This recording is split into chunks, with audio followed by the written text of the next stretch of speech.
have a board next turn, but, I mean, South Florida doesn't have any AoE that can clear a board on turn 7 anyway. So is it really necessary? Yeah, they could be a little bit greedier, but there are certain things that can happen that prevent you from playing the Cenarius, and then wrecking that whole game plan means potentially that's the crux where South Florida makes a comeback. Well, they do end up going with Strong Shell Soul this turn. This is quite a formidable board state. South Florida have to play the Menacing Nimbus this turn if they want that Kalamos to be active. No, they could play the Fire Plume Phoenix instead.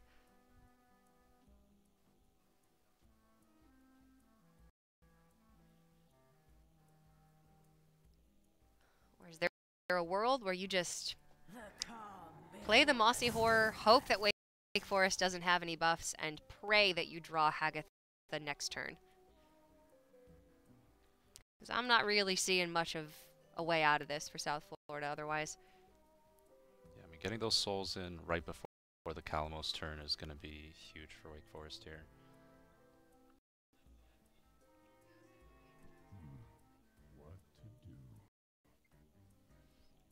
So likely we're going to see the Hex come out from South Florida, make sure that this 5-6 with Death Rattle that already contests the 6-5 gets out of the way here. But even then, Wake Forest still a little bit ahead on board. I suppose there is a scenario where Wake Forest runs out of stuff to do after this scenario, but I mean, with Spreading Plague and Arcane Tyrant as reload, if South Florida manages to clear the board, which, let's be honest, they're not going to find a way to do that. I'm not seeing a real strong way that South Florida comes back into this one. We're going to have the buffs from Cenarius. It's not the cleanest trades. I suppose the Arcane Tyrant going over again Greymane is okay. Now how about... Yeah, I think for Wake Forest, taking a trade into the 6-5 is fairly good enough at this point. Just make sure you're not going to be detecting like surprise burst damage coming out from South Florida. Yeah, Kalamos can deal 6 to face. Haven't seen Flame Tongue Totem just yet. Time goes short. Now how about...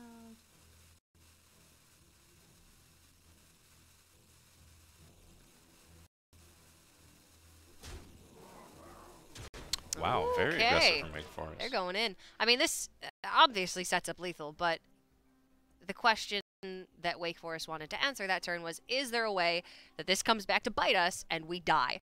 8 damage on the board, only 15 life. Absolutely. I mean, you could have Yeah. Flame Tongue, Merc Spark Eel, and the Fire Plume Phoenix, so South Florida was basically one piece off from being able to deal an extra 8 from hand with 8 on board, total up to 16. But traditionally, you're only going to find about 6 points of damage from the 8 mana turn. So, yeah, you're probably safe at 15. But it'd just be quite unfortunate if you're in such a winning spot and you happen to get hit by a 3 or 4 piece combo. Yeah, I mean, you're probably safe, but you're not guaranteed safe. You're like 9 out of 10 safe.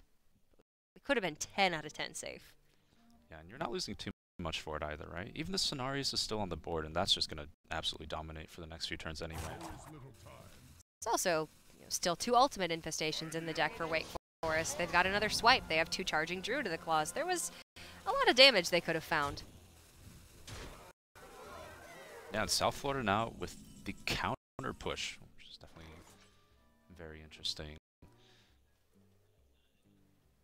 So they have the 19 option damage on board. of killing Cenarius, I think, and that's about the best that they could do on this board state. Maybe Valley trading the 4-5 and trading in the 2-2, removing some damage.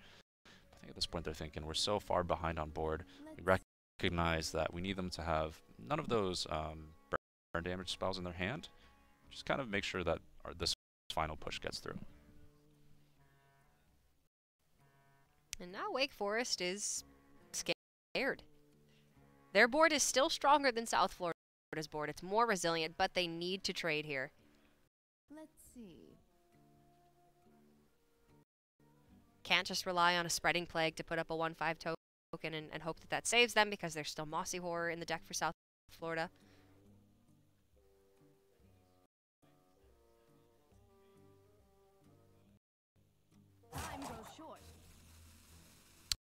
Yeah, from Wake Forest. Looks like the swipe will come out for them. Okay. You do have to, then of course, lose 2 of your minions, but you gain the 2 treants on the board. And this is still a commanding board state. 7 damage would require, geez, 2 Mercspark Eels, 2 Fireplume Phoenixes. One's already been played, so there simply isn't the damage from hand left in the deck for South Florida. If it wasn't Hagatha this turn, then very likely Wake Forest is just going to be able to wrap this one up.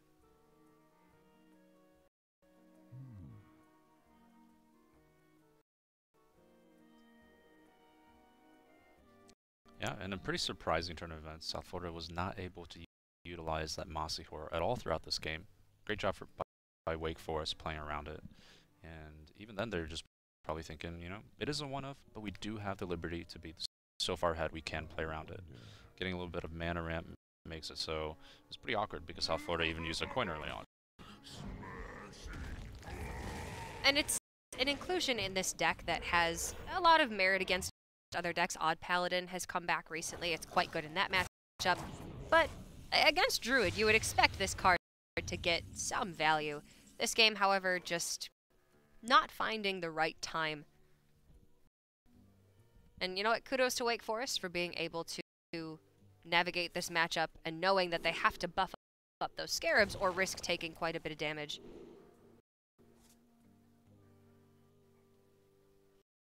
Drawing off of the first choice. Here, +1 attack, I believe, is still 1 damage off of lethal. They'll have 16 on board with Claw to take out the Taunt Totem. So again, Taunt Totem saving the day here.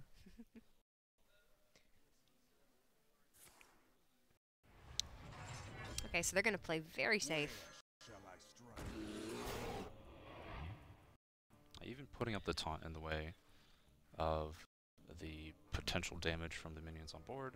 South Florida with the mana utilization probably just doesn't have a good way to get through at this point. They're sitting at 11. I mean, that's a relatively safe life total against an even Shaman where you've seen the majority of their burst damage. They don't really lose anything by making this trade here, but I don't think it was necessary. Yeah, the Sea Giants just a little bit late to the game here. Yeah, they would have been so good this team. If we saw a Sea Giant on curve the turn after Spreading Plague comes down, I mean, maybe this is a completely different game. Yeah, I mean, once upon a time, there were 7 or 8 minions on the board, right? Mm-hmm. Oh, poor Quartz Elemental can't even attack now. He wasn't going to get that chance anyway. Wake Forest has lethal on the board. But to add insult to injury, there's a Savage Roar, and they're going to tie up this series 1-1.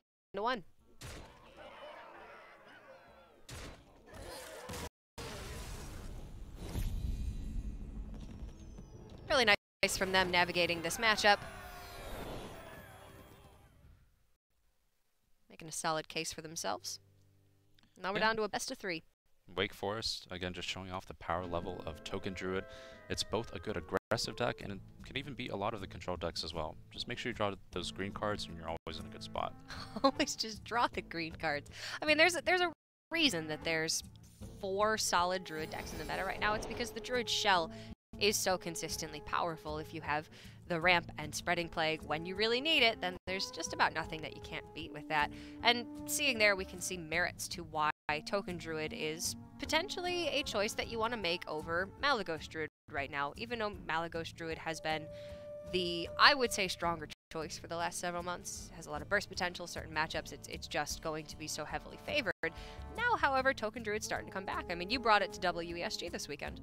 Yeah, I mean, I'm glad Wake Forest is trying it out as well because, I mean, given that they're already in through the this part of the bracket, it makes sense for them to, you know, shop around, try the different druids that they like, and maybe they don't like, and just come up with, I mean, especially this week, a pretty interesting lineup with the Spiteful Priest as well. Get some practice for the next couple weeks. You might as well.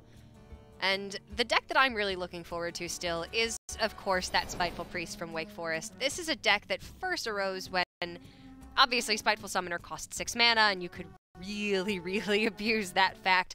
Now it's 7 mana, comes down a little bit later, but, I mean, the strength of the deck still stands. You can play Mind Control, you can play Free from Amber, and generate some really overpowered minions, still with the 7 mana cost of the Spiteful Summoner.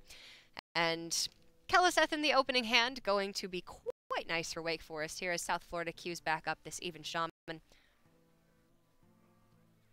Well, both of these quote-unquote aggressive decks are a little bit off meta. The Even Shaman probably a little more popular amongst the two, but Spiteful Priest with this kind of hand is looking not too shabby. I've not seen a Spiteful deck be played in several months now. I mean, people were playing Spiteful Druid a little bit not too long ago. It was certainly not the most popular, but I mean, it's Druid, so hey, you can play Malfurion the Pestilent, might as well. Ultimate Infestation's good, I hear. But I do like that Wake Forest have gone with a Priest version of this deck. I always found it to be a little bit more consistent, a little bit more mid to late game oriented than a Spiteful Druid would say, and it is going to be kind of interesting here to see these two decks going up against each other because they do both have so much late game potential. However, South Florida is going to want to be the aggressor, get on the board early, try to kill Wake Forest before that Spiteful Summoner even comes online, if they possibly can. Yeah, but the Priest does have a lot of pretty good anti-aggressive tools. The early curve from South Florida gets answered, barring the Corpse Taker being buffed pretty easily by the Dustbreaker. So that's definitely a key card that Wake Forest needs to find if they want to have any semblance of board control. Because, wow, South Florida already picking up double Flametongue Totem means that this early game is theirs if they don't see a Dustbreaker coming out soon. That's absolutely gross.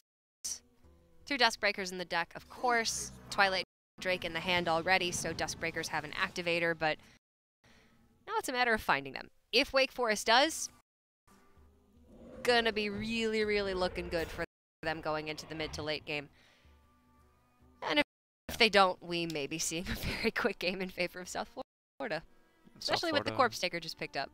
Getting that insurance against Dustbreaker is always nice, but Wake Forest, if they were to have it, potentially even coining it out against the Primal Fin and the Flametongue is good enough at this point. Yeah, I wouldn't be surprised to see them coining out Duskbreaker this turn. But for South Florida, they do need to sort of bait it out a little bit here. The 1 copy of Flametongue should do just that. And then they have the Corpse Taker for follow-up on turn 4, which checks the Duskbreaker and very likely survives. And as we can see, Wake Forest does not have the Duskbreaker. And now we're kindly reminded why Spiteful decks aren't that popular anymore. You are basically running 3 or 4 dead cards in your deck, and when you draw them in this kind of matchup, it does hurt quite a bit. Turns out they're not great at reacting, and sometimes you get a very, very heavy hand. And for South Florida, it's not like they wouldn't coin out Dustbreaker there, but MC Tech looked pretty decent there as well, and maybe just want to hold on for coin because their powerful swing turn comes out on maybe turn 6 with coin with the Spiteful Summoner. So, South Florida taking those trades this turn, not playing around a 2nd copy of Mind Control tech because they're still putting 4 minions onto the board, and as it turns out, there's only 1 copy in the deck, but still deciding to play quite defensively there and making those trades off with the Flametongue Totem. Yeah, it's looking pretty grim for Wake Forest, but we do have a little bit longer where they can hold out for Dustbreaker, and it doesn't look too bad just yet. But seeing the Spellbreaker possibly come out this turn from Wake Forest means, okay, it's go time from South Florida. No Dustbreaker, and we have a 2nd Flametongue. I think we commit now and give them less and less time to find their answers. Yeah, it's got to be the Spellbreaker this turn onto the Corpse Taker. You can't play the Twilight Drake because then Wake Forest doesn't have a Dragon Activator. If they find Duskbreaker, this sets up for a phenomenal Duskbreaker off the top. But like you said, it's also the cue to South Florida that it's go time. There's no Psychic Scream in this deck. There's no Duskbreaker in the hand. And 1 Mind Control attack is already out, so there's not much that Wake Forest can do to shut this down. Starting to get into territory of coin Spiteful Summoner into a very big taunt minion or something to stall, but it just so happens that on 10 mana there are no taunt minions, and on 8 mana there's a couple, but, you know, there's also Dr. Morrigan. Sometimes you gotta get a little lucky in Wake Forest shoes now. And that luck would begin with the Dustbreaker off the top, once again. Duskbreaker off the top would actually put them in a very good position. That'd be a good team name for Hearthstone. Duskbreaker off the top. I mean, we had a bit of an homage to Dustbreaker already through the Dusky Boys, European practice group. What a group. I can't remember, in the Dusky Boys versus Team Wiener show match, who ended up winning? You know, we were all winners there, Cora, just to see their brilliance on camera and show off what they can do. Just for living in this era of Hearthstone. We are all blessed. The golden age. And what can Wake Forest possibly Curious Glimmerroot into? They have full decklist information, so there's no reason to get this wrong, but I don't see a Fire Elemental bailing them out of this one. Yeah, I mean, perhaps Hagatha? Yeah, a lot of value overall for Wake Forest, but just not nearly enough time to utilize it. And if it wasn't apparent the past 2 turns, South Florida gets the picture now. The second Flame Tongue, just making sure they can even pressure enough right before the Spiteful turn, should be enough to close out this game. Not quite lethal this turn. South Florida is limited by board space, which is a little bit annoying for them here. But over 2 turns, they're easily going to be able to close this one out. And without Psychic Scream, there is only Duskbreaker for Wake Forest to clear up this board. But even then, might just be a little bit too little too late.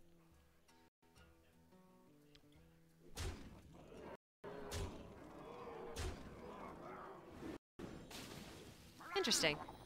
Flame Tongue could have come down and just been 4 more damage. This is still 11 on the board, so still represents lethal, but a heal from Wake Forest and no minion played would actually potentially keep them alive for another turn. And that's without, obviously, knowledge of what came from the Curious Glimmerroot. Yeah, that would have been an interesting line overall. Just try and utilize some Hearthstone mechanics there. Board being filled up.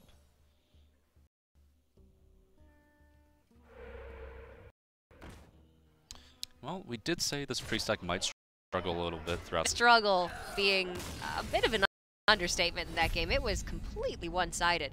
Granted, there were maybe 3-4 turns in there where Duskbreaker could have easily bailed out Wake Forest, and then if you get to the later stages of the game, the priest is going to be the significantly higher value deck. Yes, Hagatha is an incredible card, but 2 Spiteful Summoners, 2 Mind Controls, 2 Free from Ambers. All it really would have taken there is 1 board clear and 1 turn to really flip that board state. Unfortunately for Wake Forest, they couldn't find it. And ever since Nether Spite Historian rotated out of Standard, that's kind of where dragon-oriented priests have found themselves. It's just a little bit too inconsistent. Right, you've only got the 2 lifelines, and it's unfortunate for Wake. Kind of expected from the Spiteful deck. Not a lot of card draw at all, and if you're not full mulliganing for it, which they didn't, you are significantly reducing your chances of hitting the lifeline that you need against such a board-oriented deck as even Shaman. Well, South Florida is currently up 2-1 in this series. Will Wake Forest be able to bring this one back and get a win with that awesome Spiteful Priest deck that hasn't been seen in quite a while? Or will slice on that weakness and close out this series? We're going to be right back, so stick around if you want to find out.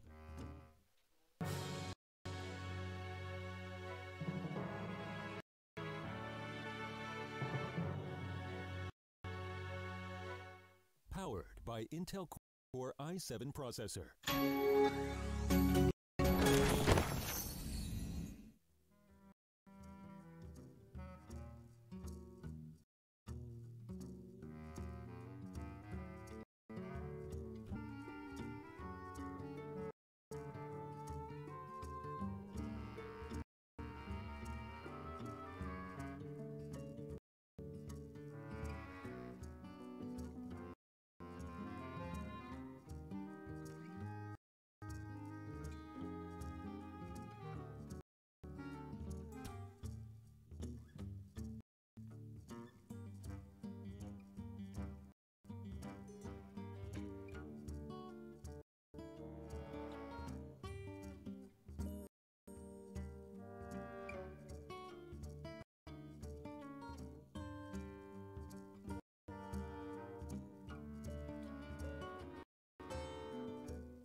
Welcome back to the Hearthstone Collegiate Championships. We are about to get into game number 4 of South Florida versus Wake Forest. South Florida currently up 2-1 over Wake Forest, and that Spiteful Priest really faltering there for Wake Forest. Again, we want to remind you that these teams are both through to the next stage of the tournament with a 5-1 record.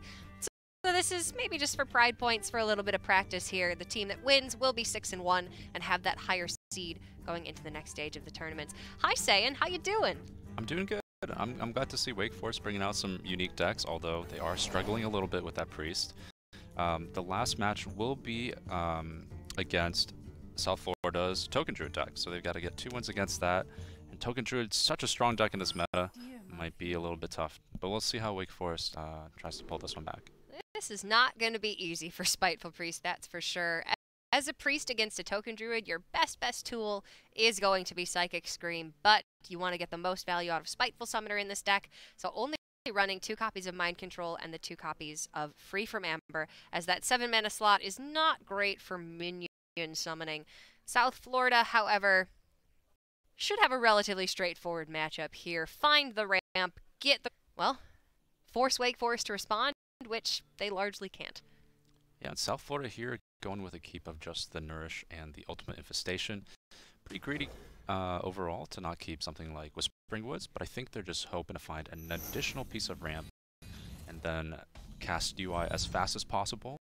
Make sure they find the combo pieces afterwards. Job's done.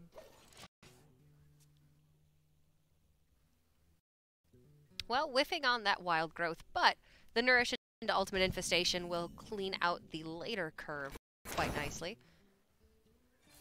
And not looking too hot for Wake Forest here in the early turns. The old hero power and emote strategy. We'll see how that one plays out.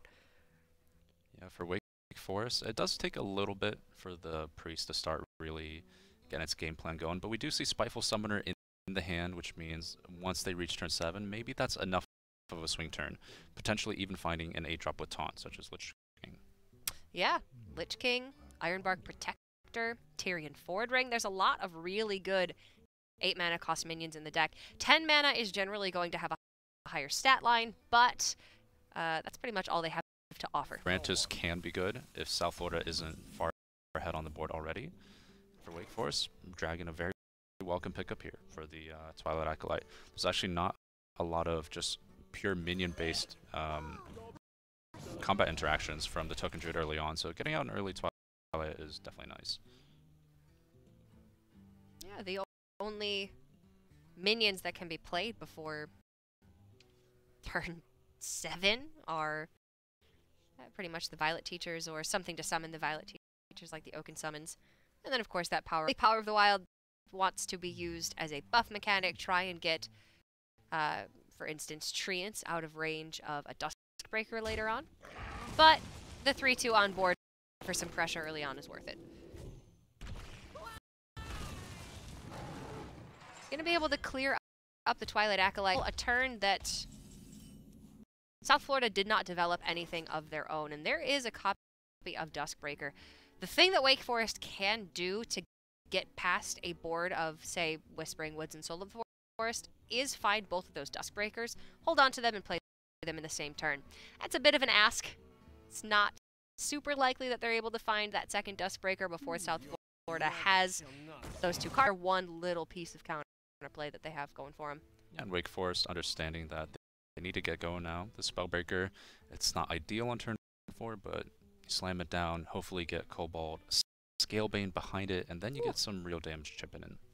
It adds up fast. That was so good for a really long time. I mean, we saw it in Odd Road quite a bit, but phased out, started to come back here and there. All around, just a solid card.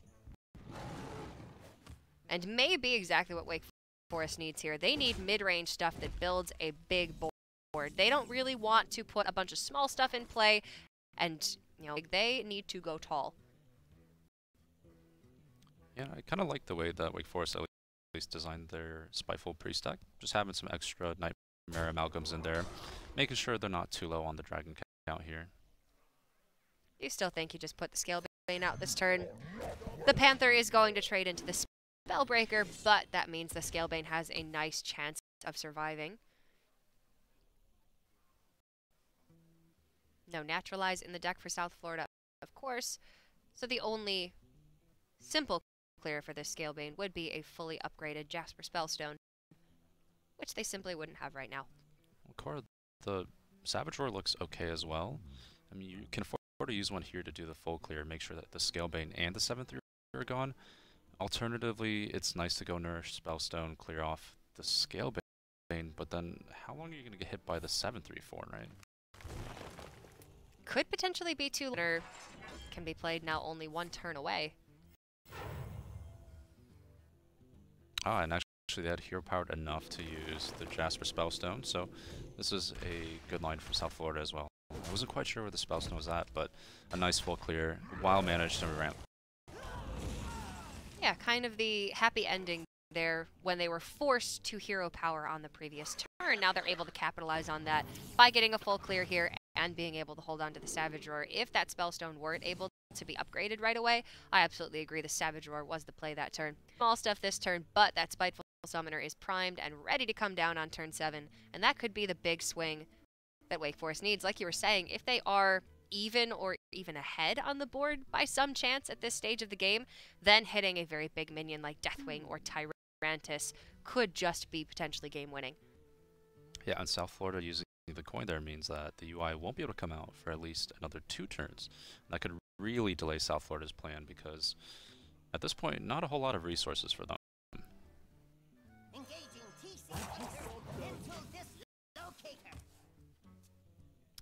Interesting. This is just a really safe play to keep that Duskbreaker active. The Nightmare Malcolm is a dragon in hand. Mind Control Tech could be useful later on, but if South Florida has a board of 4 or more minions in play, yeah, Wake Forest is really in a lot of trouble that Mind Control Tech isn't going to do enough. Yeah, I'm liking their thought process. Overall, you know, if we're going to have this Duskbreaker, we even need that MC Tech for it.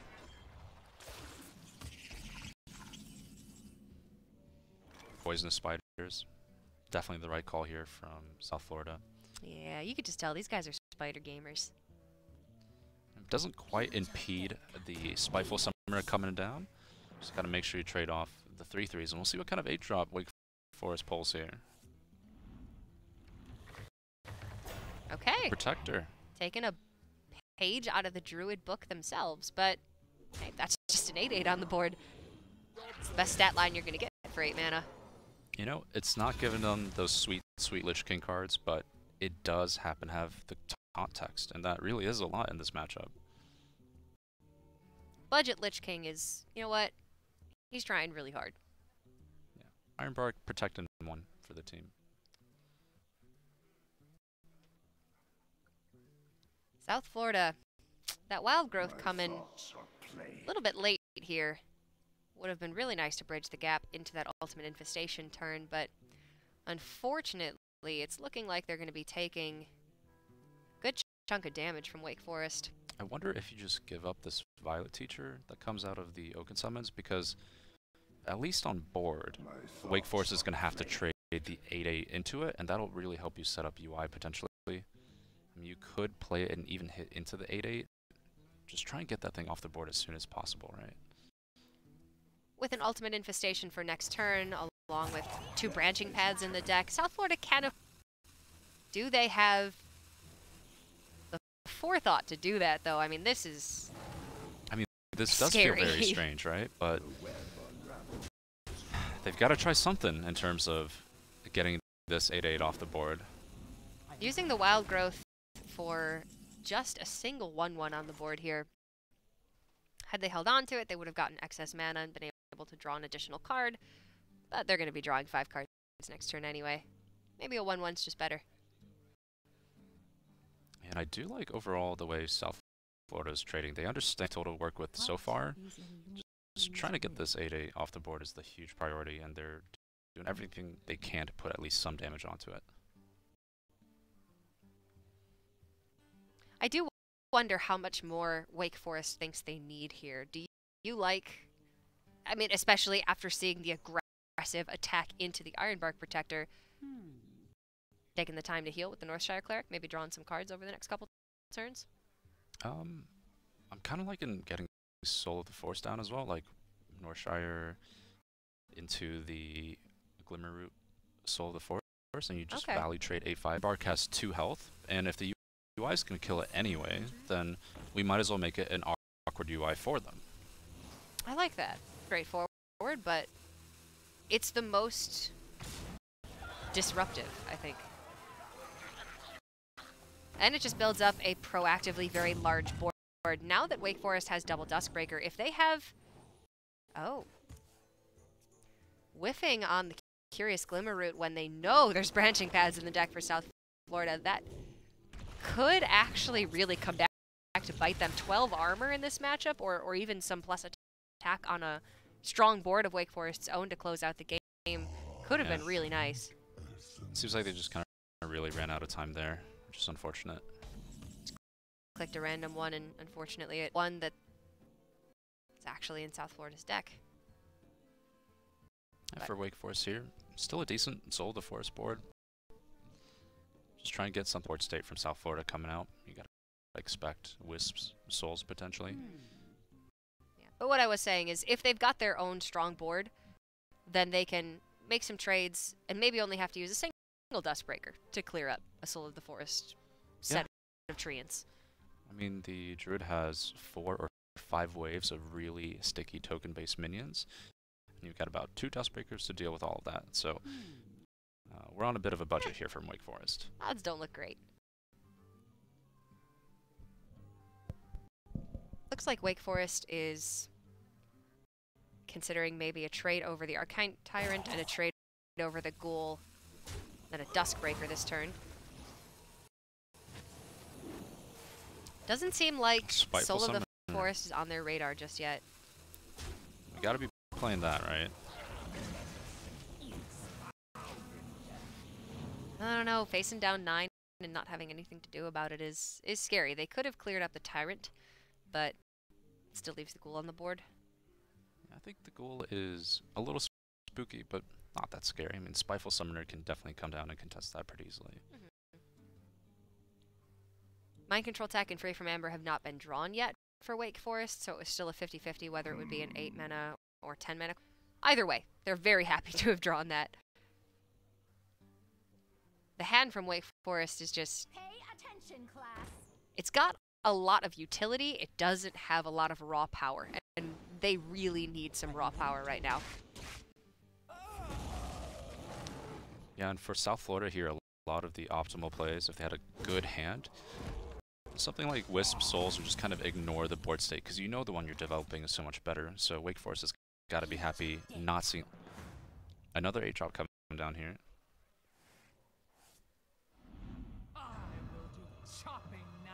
Splintergraft. Okay. So now this Amalgam coming out might bite back a little bit if they're not going to find a Dragon next turn for Duskbreaker. You do want to always have that activator present just in case. But with Soul of the Forest in the hand, Fungal Mancer in the hand, I think Wake Forest just wants that board. And if they'd gone for Soul of the Forest earlier, they probably would have the board right now. Yeah, perhaps for Wake Forest, they're understanding that the hand from South Florida, it might not be weak, but certainly not ideal yet. So maybe they're willing to risk it for a few more turns because they know at least Wisps plus Souls would have came out last turn. A tangled web. Never want to leave up a Violet Teacher, though. Build your own Wisps. We can certainly see South Florida is building up quite a bit of damage in hand. Double Savage Roar plus a swipe. If they have any form of a resilient board, they're going to be able to deal 26 damage quite easily. Maybe they're getting a little spooked here. We see them hovering over Savage Roar, looking like maybe they're considering some trades. Is eternal. How do I build the most resilient board, right, to the potential Duskbreaker or something sitting in the wings?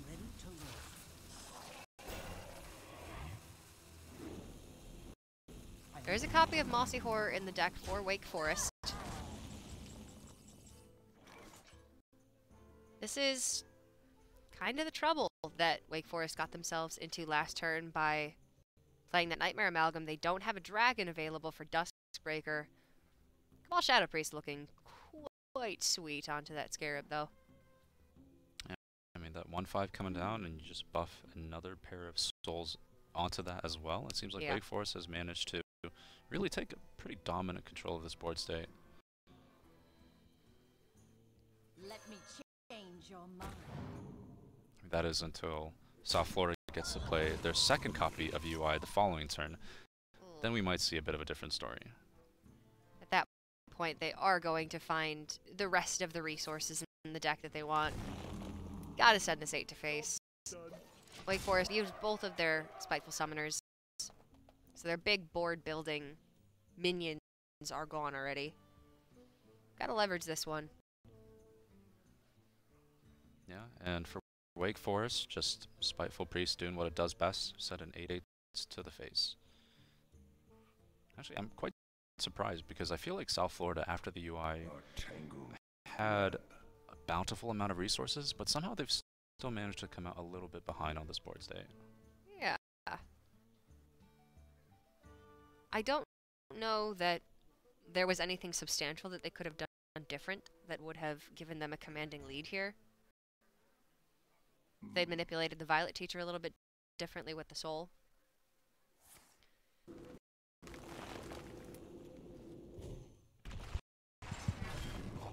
So UI now going to refill the hand for South Florida, death is eternal. finding that second Soul of the Forest. Turn is not. Burn the Innervate so they don't overdraw, but now they are just looking at every possible card they could want.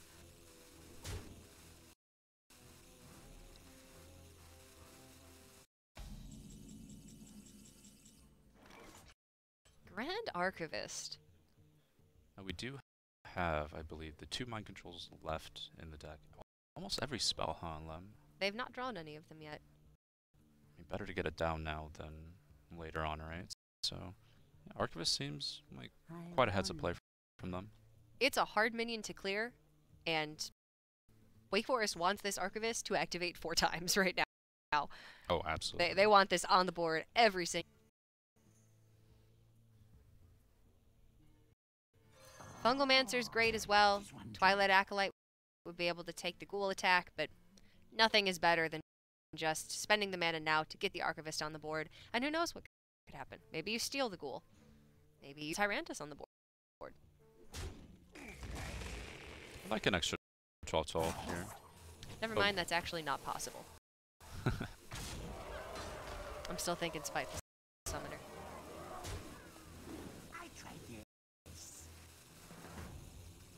So it's going to be free from Amber as the 3rd roll. Wow. So Wake Forest actually gives a bit of a reaction there. Happy to see Deathwing the man himself. And The how did this classic happen, big Cora? bad.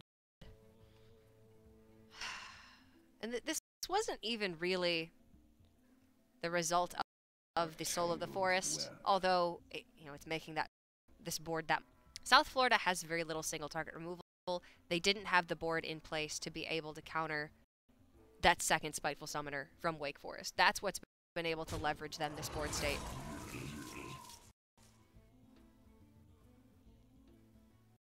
Spreading Plague still can come down here alongside Soul of the Forest. Yeah, and it seems like Wake Forest is maybe just a Dustbreaker away, or a Dustbreaker activator, sorry. My thought. Death is eternal. Does look like it would be the damage necessary if they don't find it, however.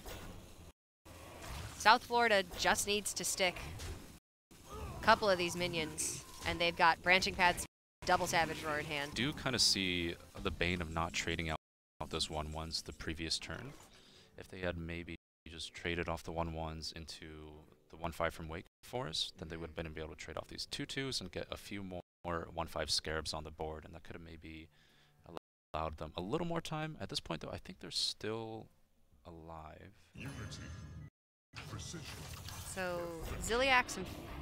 You can't actually get down the Fungalmancer until you get through these 4 Scarabs.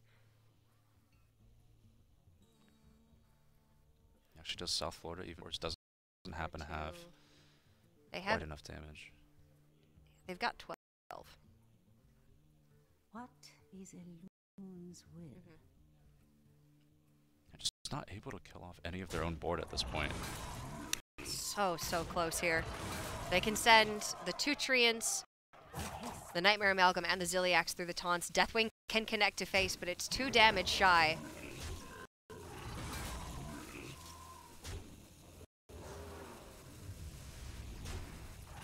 They go to 30 here, and South Florida will need to attack Ziliax with the face. That.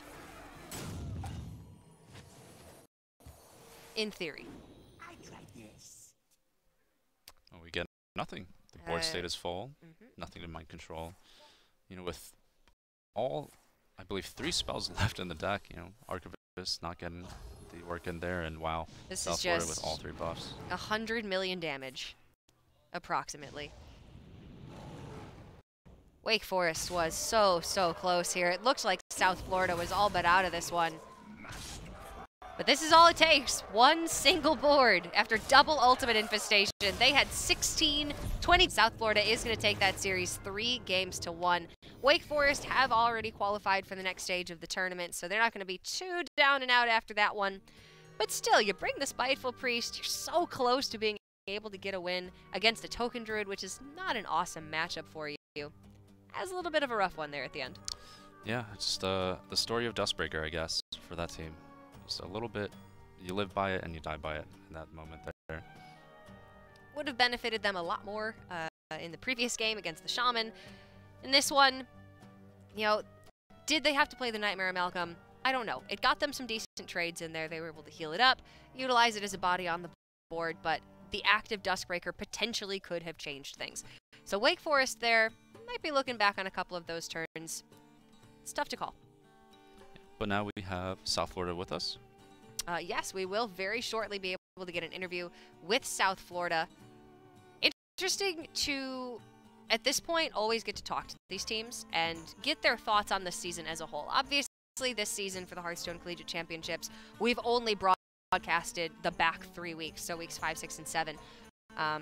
But those first 4 weeks can often be very defining for these teams. It's where they come together. It's where they learn how to work as a team. For some of them, it's their first time in a real tournament setting. So it's always interesting to get their thoughts. And then these individual schools as well. A lot of these colleges have started developing really intricate, really competitive esports programs. For Hearthstone, we're seeing a lot of the California colleges like UC Irvine are very competitive when it comes to collegiate Hearthstone. So it's always interesting to see exactly the experience that these students are having in their collegiate college. Have anything to do with esports when you went? Well, I was a little bit early on, so I graduated about 3 years ago, and back then TESPA was just getting started, right? So I didn't exactly compete in Hearthstone back then. But it's interesting to see because like USF has a team of 2 seniors and 1 freshman, so it's kind of interesting to see how they came together, and Hearthstone brings these people of different ages and helps them collaborate and come out on top here with a 6-1 score now. Yeah, really nice record, especially with a first-year student. This would be his first time potentially playing in this tournament, so that's really cool to see. It's a really nice way to get that college career started. I graduated now about 3 years ago, actually, as well. It's coming up on it. So up until about the last year of my education, there was no real college esports anywhere.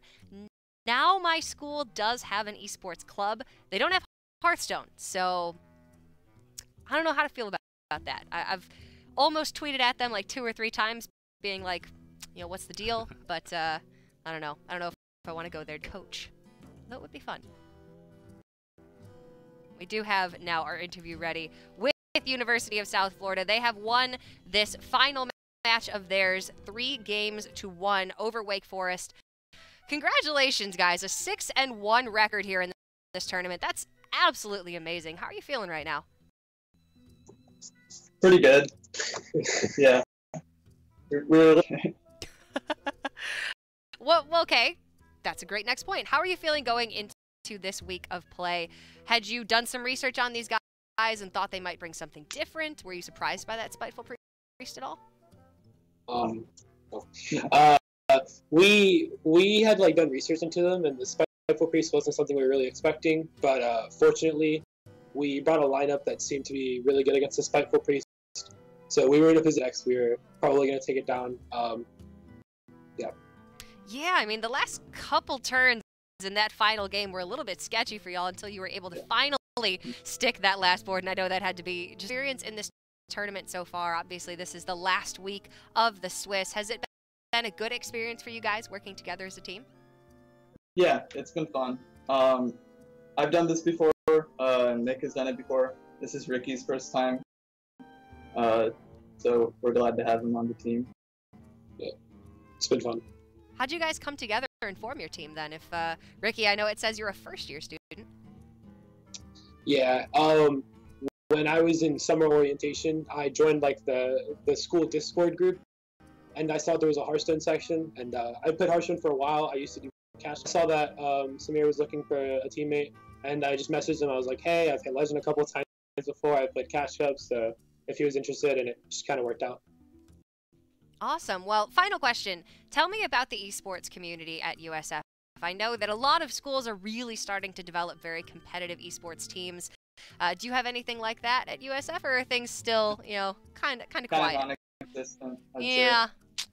that was kind of my college experience too. Well, we'll get there eventually. But you know what? You guys are paving the way for esports at USF, so congratulations. Yeah. You're moving on to the next stage of the tournament. Really excited to see how this one ends up going for you moving on forward. Congratulations again. Thank you so much. Thank you. Take care. All right. I know as a first-year student, I was a little bit timid, hadn't quite found my place yet, so it's really nice to see that those guys have taken Ricky under their wing. He's got a lot of card magic Yu-Gi-Oh in the past. I'm sure he feels like he belongs with them as well. Yeah, awesome. Well, it's always great to see how these players do end up finding each other to form their teams, and now USF will be moving on to the next stage of the tournament and looking quite good doing it. It's 6-1 record with pretty decent play, I would have to say. That Token Druid, very patient in the end there, and overall, I'm impressed. Excited to see what they can do in the next stage of the tournament.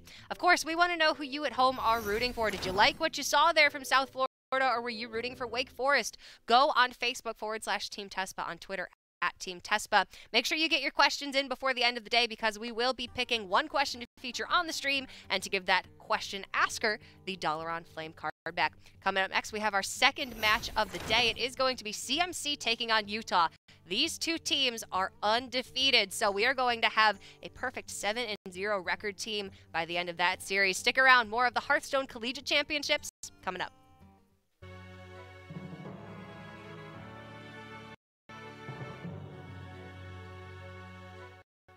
Powered by Intel Core i7 processor.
Powered by Intel Core i7 processor.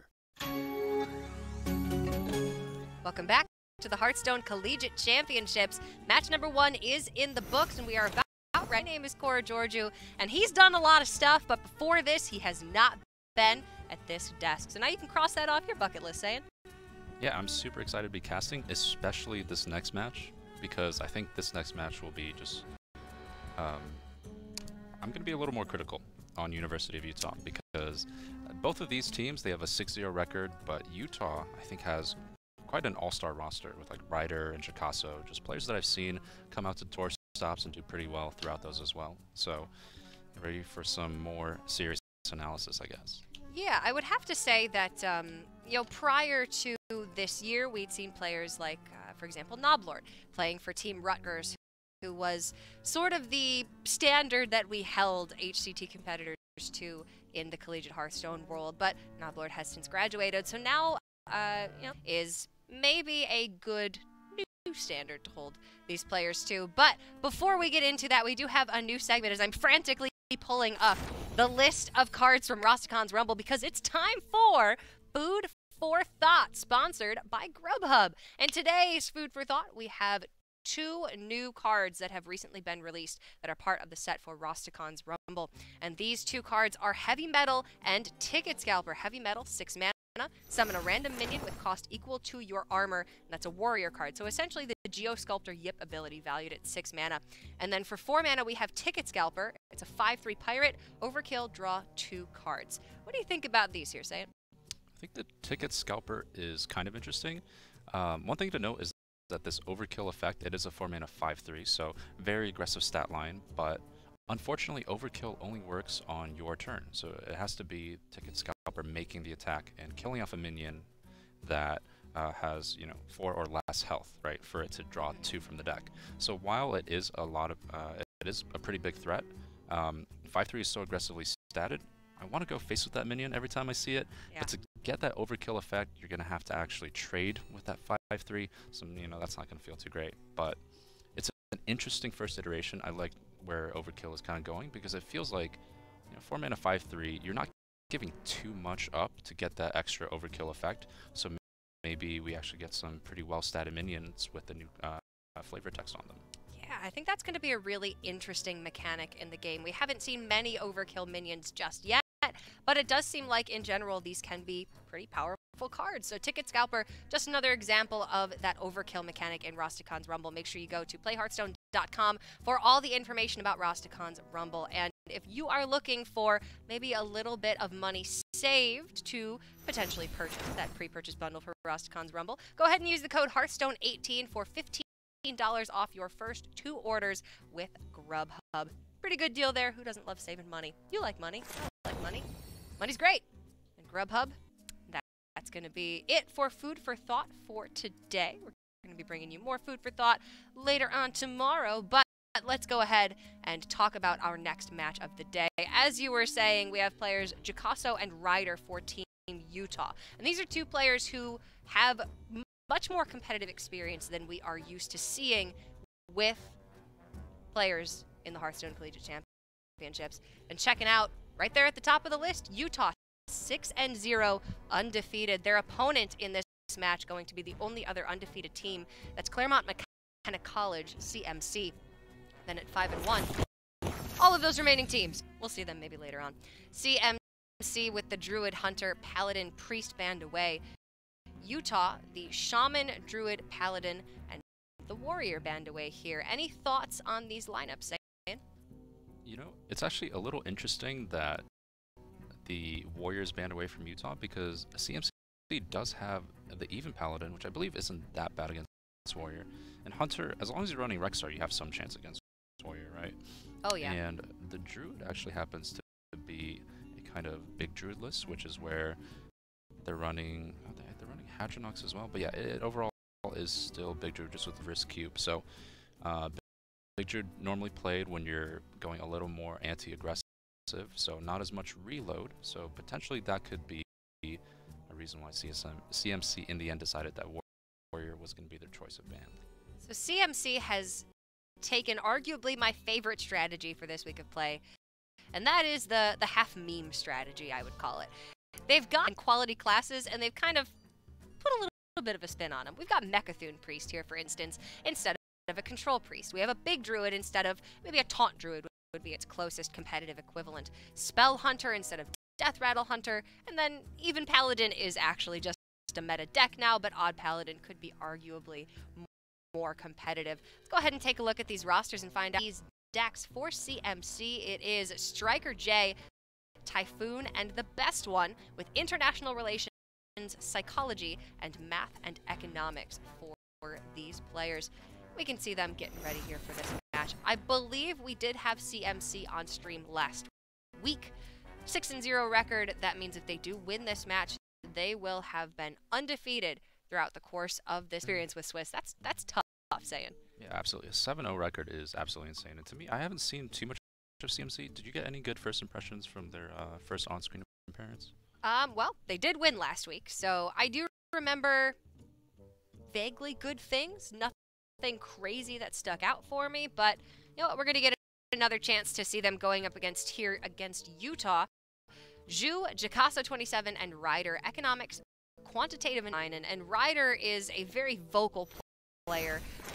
He's been on Twitter, he's been in chat, sort of making sure that we know that he's playing this week and that he's going to be streamed. And you know what? He's proud of how far his team has come and the fact that they are 6-0 going into this week.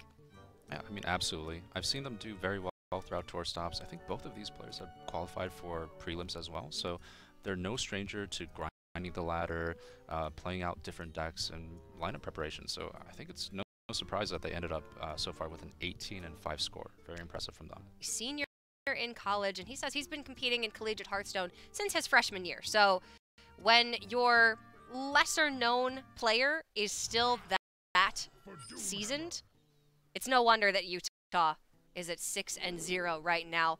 Game number 1, CMC with the big Druid, and Utah with this Shutterwalk Shaman deck. Does feature a single copy of Unstable Evolution, so for a second my eyes there were like, oh dear, it's good Shaman all over again, and we're gonna have to argue about the name of this deck for like the next 20 minutes. But fortunately, Utah hasn't done that to us. They've just put a really solid card into an already quite good deck. Yeah, and CMC here, quite the pickup, just wild growth away from just kind of taking this game by storm, I would say. That is, give or take the Lich King, you know, I like it, but Master Oakheart right there. That's the man of the hour. Pull out Dragon Hatcher. Pull out the... what's its face? Never mind, it's not in the deck. Yeah, this game's got to be going fast, because you can see Utah has Prince Kelsef, their Power Spike card, and CMC, again, with their Master O card as well. Yeah, generally with Big Druid, you'll be seeing the 3-mana 1/5 that makes end of turn effects trigger twice. In this case, CMC has gone for a little bit more of a defensive strategy. They do have a copy of Tar Creeper in the deck.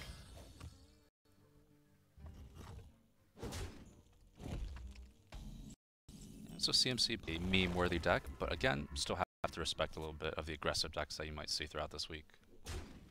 It may be a bit of a meme-worthy deck, but against Shutterwalk Shaman, I think this is a fantastic deck.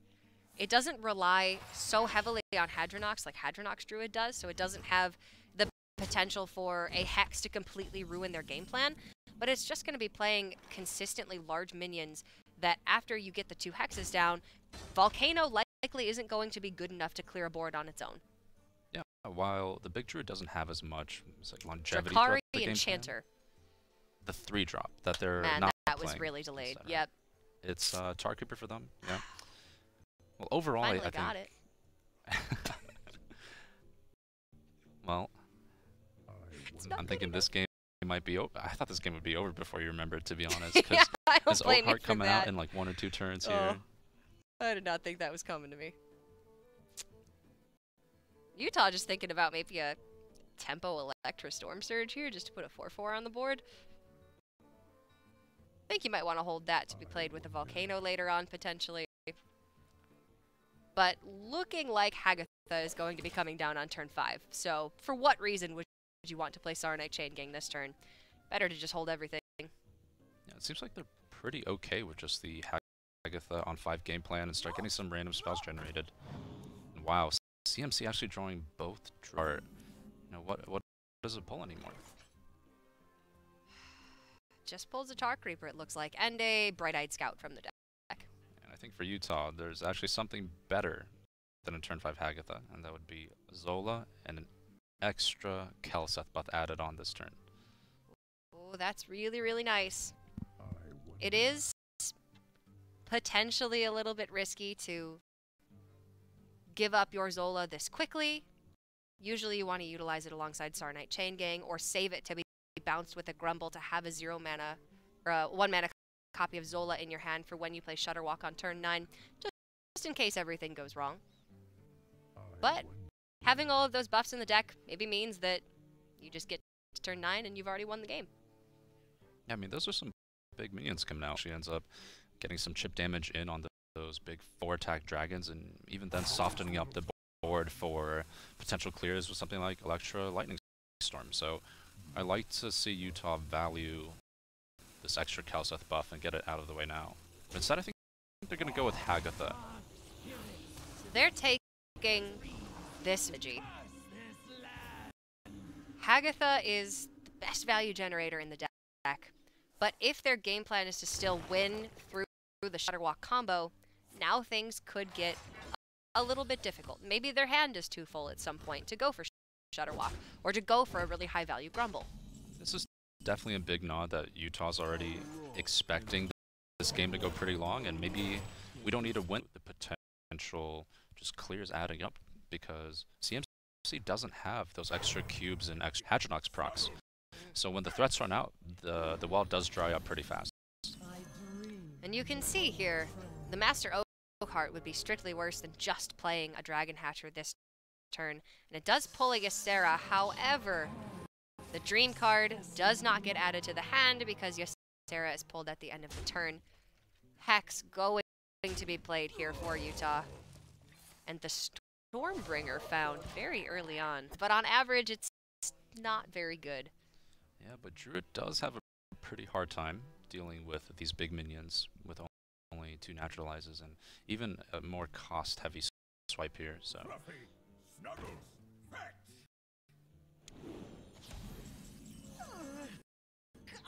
the full dragon package for Claremont McKenna: 1 Ysera, 2 Primordial Drakes, no Deathwings in the deck, so really capping out at that Ysera up top, which unfortunately did not get any value for CMC this game. It was hexed right away. That is, however, 1 hex gone. yeah, and CMC just has to play maybe a little bit faster, get some of these dragons out, and then they can still pull Hadronox from the Master Oakheart, and that's a lot of value generated once we've already seen something like an Primordial Drake being added to their discard pool. Yeah. There is a good chance that the Hadronox Naturalize will just be enough to close out this game. And another reason to hold on to that Oakheart. Pull out the Hadronox when you really want it. Naturalize it. No, the Tar Creeper's a 1 mana, or 1 attack in the deck. He's just having some second fun here. Bright-Eyed Scout. Wow, already Ooh. deciding to go with Stormbringer. Okay. There is armor, so Geosculptor, yip. Gives a 4-drop. That's This is a pretty good Stormbringer. I like this play from Utah. I mean, they do understand that they have basically 3 Lightning Storms in hand with the Electra, so if you build up this board of your own, there's a chance that you can actually stick something and clear theirs in the meantime. Plus one other time. It's just clunky. It's heavy. You want it out of your hand as early as you can get it out of the hand. Because there's still quite a bit of card draw in the deck for Utah. Yeah, I mean, Utah did have a clear there, and it would have involved Volcano and Manatide Totem as the remaining follow-up with their 3 mana, I guess. It's just not proactive enough, right? Because CMC already has that 10 mana in hand, and there's a chance that they're already going to pull very far ahead if you just take 1 turn to overload there. Time grows short. CMC maybe not quite sure how to approach this turn. That Lyra is a big threat the longer it stays on the board, but Geosculptor Yip is the more immediate threat here. Rid of the Lyra? No, not even. Deciding that they don't need to trade because there's so many cards in hand for Utah that this Lyra might be more of a liability than anything else. Okay. Interesting. Geosculptor Yip will only be summoning a 0-cost minion at the end of the turn, so that's fine. Leave that up as a 4/6, but it'll be interesting to see if there are any priest spells that could swing the game for Utah that maybe wouldn't have existed had CMC cleared up the Lyra. Shudderwalk is found. No Grumble has been played. 1 copy of Saronite and the Zola so far. Yeah, and for Utah, I believe there are dual mind control techs in the deck. So, pretty lucky for CMC to dodge the MC tech at this stage of the game already. That could have been heavily punishing this turn. Utah does have chances to pull that out with the Electra, and I believe 2 draws off of the Farsight. They're running out of time here a little bit. Maybe a play here to could be going for the clear. Instead, I think they're going to start off with the double card draw. It is. Okay. So it looked like Utah was considering Electra Farsight. Would have just been too many cards in hand. So instead, they very quickly change up to the double Lightning Storm and use the Farsight afterwards. That is going to leave them overloaded for 4 next turn, but they have managed to retain some board presence. And it turns out not trading into the Lyra is totally fine. Utah traded it off for them. Yeah, and for CMC here, this is the big turn that they need to capitalize off of because Utah, your overloading 4 is so crippling. And CMC does have Naturalize, and they do have Master Oakheart in the hand, so they're able to go for Oakheart Naturalize, and I think it's a 50-50 at this point because there is like 1 Bright-Eyed Scout remaining in the deck. Yeah. Like just swipe Tar Creeper, Hero Power. I feel like that's way too reactive, especially when you know Utah has a weak hand coming in. Or a weak turn coming in. Yeah. I'd almost rather just see the Lich King in a Hero Power if that's the line that Utah wants to go with this turn. Yeah, getting Lich King into the pool actually is quite fine here as well. Might just try to wait it out, huh? Like, they don't want to play this Oakheart until it's guaranteed, but, I mean, here it's close to like a 50-50 to actually win the game, so I'd like to see them utilize this Oakheart a little bit sooner before Utah basically draws through the whole deck and has the answers that they need. It's better to play the Oakheart proactively when it can win you the game than to play it when you're behind. I mean, later on, there's a chance that, you know, Utah just has double MC tech in the pool already, and then Shudderwalk just can be such a huge game stopper when you freeze a minion or 2, steal another taunt, and then it makes it so difficult for CMC to actually push some damage on their big turn. Ancestral Spirit, Voltaic Burst, Beakered Lightning. At least these spells are cheap. Utah can play them. Hadronox has been drawn, so at any point in time, CMC can just rip the Hadronox Naturalize. They've got 2 Sleepy Dragons in the pool right now. Yeah, and CMC isn't in that much of a rush just yet. We haven't seen the Grumble. We have seen the Zola, and we have seen, I believe. So their pool is actually not that bad. It's a good chance to even just play Shudderwalk and do a little bit of damage to the board and just build another board that they need to contest again.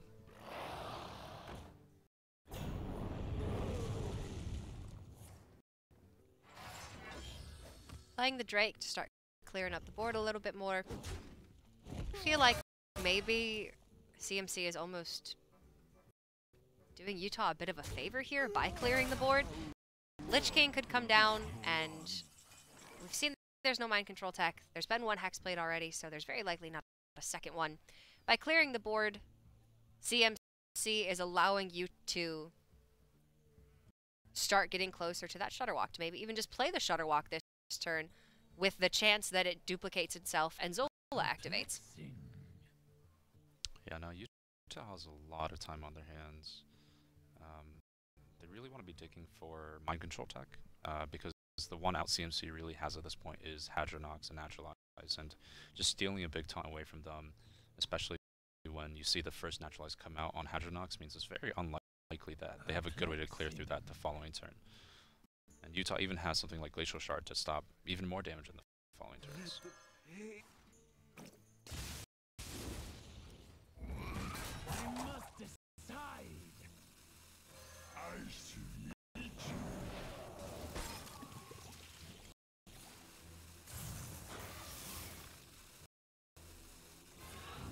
Wow, Utah getting in a lot of overload on this turn. This is the turn that they are committing to overloading so that more hand space and all of the mana that they need. And I actually was able to go back and look at last week. CMC last week brought a completely straightforward aggressive lineup. They had Token Druid, they had Odd Rogue, they had Spell Hunter, and they had even Paladin. And I believe they bullied their opponent. So this week, very different lineup for these guys. Yeah, it's a tough time for Murloc Mage when it gets caught in the middle of trying to beat down control, but the aggro just keeps on swinging those Murlocs down. For CMC, though, it's looking like it's go time. Do you really have more time to play like Lich King? I guess you could go for the Spreading Plague now and Branching Pass, and then follow that up with maybe Hadronox, Naturalize, and that's the board that you really want to win the game on. Because if you go for Hadronox and the Naturalize now, or steal something and maybe clear with potentially like Volcano. The drawback to this, however, is that now there are Scarabs in the pool, and potentially some Scarabs get resurrected instead of Sleepy Dragon or Primordial Drake.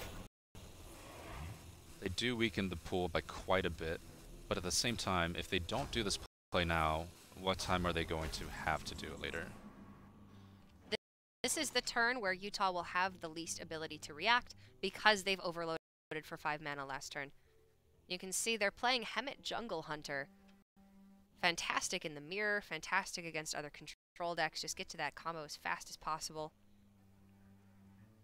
And Utah is able to clear here with the Volcano after trading everything off. Just leaving the 3 Scarabs on board is just 15 health. Or potentially, I think even Lightning Storm could do the trick. In combination with Earthshock is pretty much good enough. But this Volcano, it's a very clean 15 as well. So Utah with a decent abundance of resources here, but Hemet definitely not the card they want to see just yet. Eureka is likely going to be stuck in hand for quite a while. The Menatide Totem isn't going to be played. But Utah do manage to find Grumble, so that's the last piece of their infinite Shutterwalk combo, at least. They've still not played any Life Drinkers to deal damage, but the board presence part they've got locked up after that Grumble comes down. Yeah, this is the big swing we're talking about. They managed to bait the removal with Spreading Plague, making sure they get that when the opponent actually has a board to use Plague on, and now comes the big power play. Hadronox Naturalize. We're just hoping it's not just a board of Scarabs here. Couple Scarabs in the pool, not the worst thing in the world. It is going to be all 4 of them, however. Missing out on Tar Creeper and Sleepy Dragon for CMC. Rather weak Resurrects, but still, I mean, this is a massive board. Yeah, and for Utah, it's looking pretty grim. CMC not happy about that one bit. I think we're looking at Farsight into another MC tech, or are you just going to spend this turn healing up a little bit? Well, what are the breakpoints for 21? If they have the second Branching Paths, they're able to push through about 15 damage, so they would need Branching Paths and Naturalize. But if they happen to have that, then they're looking at 24. So it actually beats the Naturalize and the second Branching Paths at this point. Branching Paths for +2 attack, plus the Naturalize would be 24 to face. So the heal is the safe play here, and just get that Earthshock out of the hand. We can see CMC did find that second Branching Paths, and they had the Naturalize in hand, so coming out, that's 24 damage, and Utah playing as safe as possible, getting that Healing Rain out on this turn. And potentially Utah has some time to maybe play Shutterwalk, but they are looking pretty far behind at this point. We may be up to the point where Utah has to just get the Shutterwalk on the board. There's a Mind Control tech in the pool. There are a couple Saronite Chain Gangs to duplicate the Shutterwalk. And we've got the wild card in the Unstable Evolution, but Yeah. I don't think it's going to be it will likely still be there after the Shutterwalk comes out this turn. There's no Life Drinker in the pool, only one MC tech for Steel, 2 Scarabs for Freezes, but I don't think it's going to be enough unless they steal exactly maybe like 1 Saronite. We might be wrong there. Oh yeah, think I think they we might Zolo'd be. it. They held it for quite a while. Actually, no, they Zolo'd the Saronite. Okay, yeah, because they didn't want to do it on the Calcet. They went for Hagathon That's right. turn 5. Yeah. They just did nothing going into turn 4. So we could trade the Mind Control tech over a Scarab. Shutterwalk has the Hagatha in the pool. There are no 10 drops that have Taunt, but there is multi with Rush. Yeah. I think it's time to walk the walk, right? There's no more time for Grumble in this game. Perplexing. They're thinking maybe Farsight into a Volcano with Lightning Storm could buy them enough time, but I just don't think that's the case.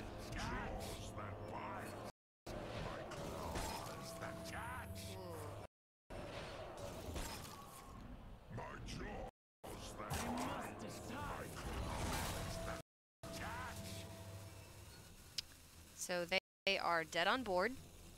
Can this Scarab evolve into anything that saves them? It's a 2-drop Drakari Enchanter, has 8 health. Okay, Utah with just another turn or two. Could have locked that one out with Shutterwalk combos, but it is going to be CMC applying enough pressure early on. Well played, they say. Well played indeed. I'm liking Game the way CMC navigated that game, right? Just gonna go ahead and use Spreading Plague when the board is wide, and then force the opponent to react on even a pretty overloaded turn. And they had just absolutely no answer remaining to the Hadronox and the Naturalizer. Honestly, putting that Spreading Plague out there means that your Hadronox is weaker, but your Hadronox is that much stronger because you're dealing with the board right away, and you're forcing Utah to overload. So it was a really nice sequence of play there from CMC, taking game number 1 with what is a Druid deck that kind of doesn't exist in the competitive sphere right now, but you can see just the raw power of the Druid shell, how ramp with just some big stuff is often good enough to get, can be really, really difficult That was to deal actually a game where they kept the Okar, right? And didn't even have time to play it. They drew both of the Dragon Hatchers, and they were actually able to coin one into another, and that was enough to kind of start snowballing the tempo in their favor. Yeah, I mean, arguably that's a bad hand. To have both Dragon Hatchers in the hand is not what you want to see as any form of taunt Druid. But they were still able to make it happen. So CMC left with now their Hunter, which is a Spell Hunter. And then they have that Mechathune Priest. Gonna be interesting to see if they can start to leverage that first win. Pick up another couple of games. The Priest has actually been banned away, so the Paladin is going to be next up for CMC. And Utah back on the Shutterwalk Shaman.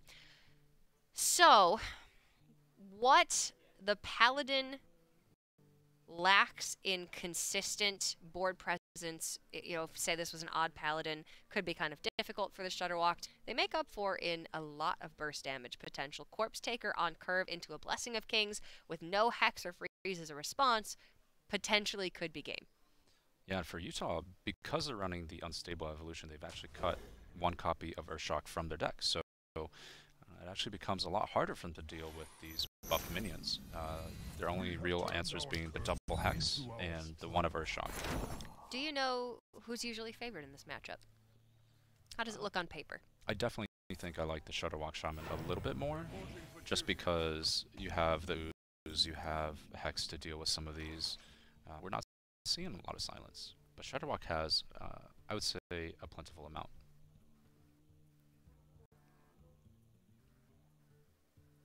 Not a great hand from CMC either. They will have the Hydrologist on too, but they're going to need to find some strong follow-up.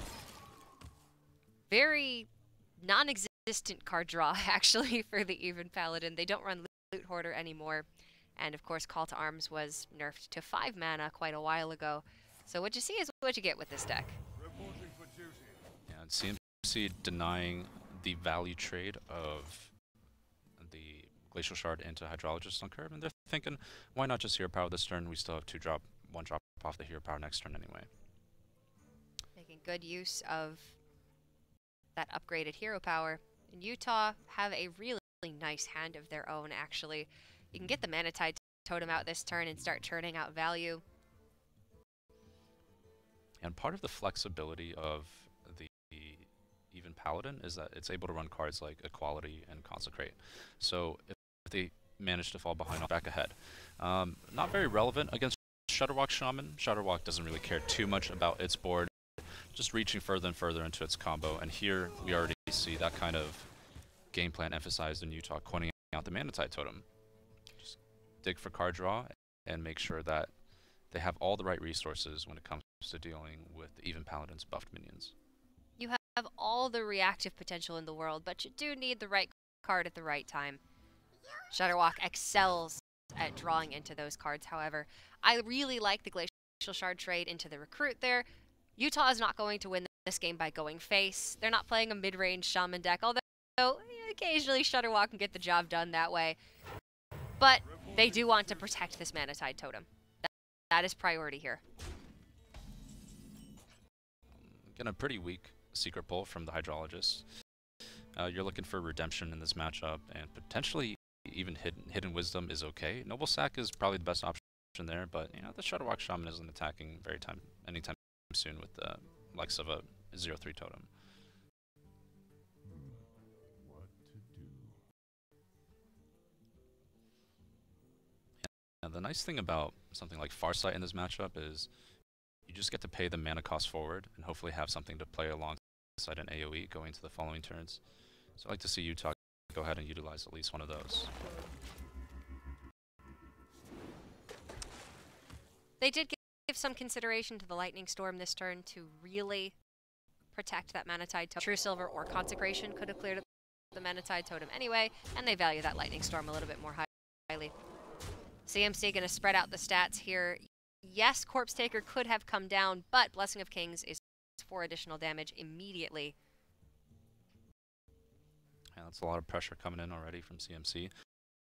Utah with only the Lightning Storm in hand means that it's not that easy for them just to wait for something like Volcano. Go ahead and throw out Serenite, try and contest a little bit, and see where that gets them. Winter is here. So Corpse Taker coming down on turn 5 does scare Utah into thinking there's a Spike Ridge Steed for follow-up.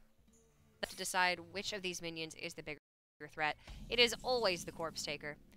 But that shoots the Blessing of Kings onto a Recruit last turn, a better play from CMC. I mean, Cora, these are two just high priority threats, and Utah without the Volcano in hand means they have to choose between one of them. And even then, it doesn't feel that good to just throw out Hex so early. I wonder. Well, there's a lot of minions in this deck that you would really love to Hex.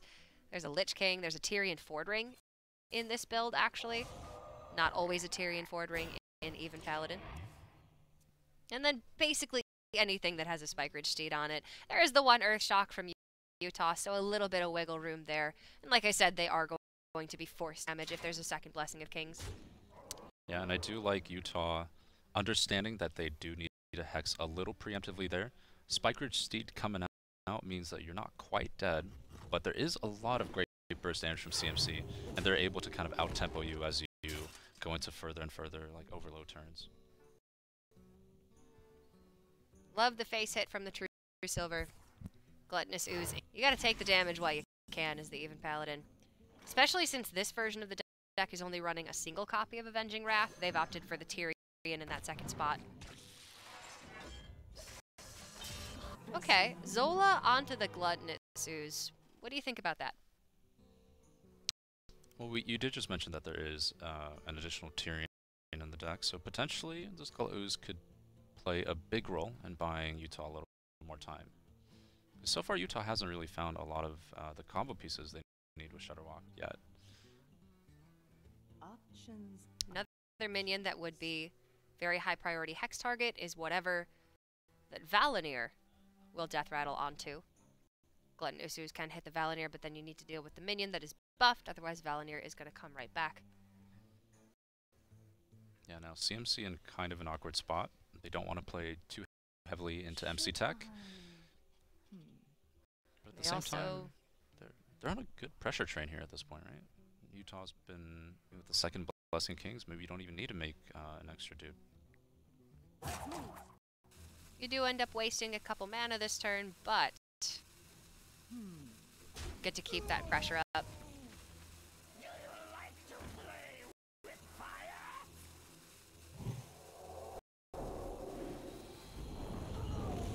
Okay, so by trading over the recruit and getting the pyromancer down, that does mean that the frog is not dead on the board. Yeah, and a key tech choice from Utah, this Hemet Jungle Hunter, has been showing up at just the absolute worst times for Utah. I will Shaman. I do think it's really, really strong. Just because the Shutterwalk Shaman wants to accelerate to its win condition as fast as it can, Hemet helps you to do that. In certain matchups, however, you wish this was almost any other card that you could have put in. Yeah, it's going to be a rough start for Utah here. They're going to start with Electra. Looks like Lightning Storm will try and come out and clear off this board.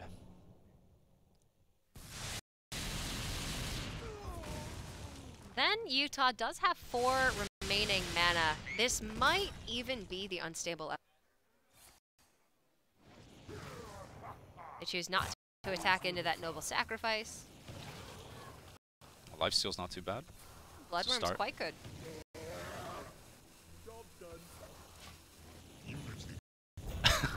Yo, what up with that? That's lifesteal all the way down, I guess. Dang. Unstable Evolution is a really good card.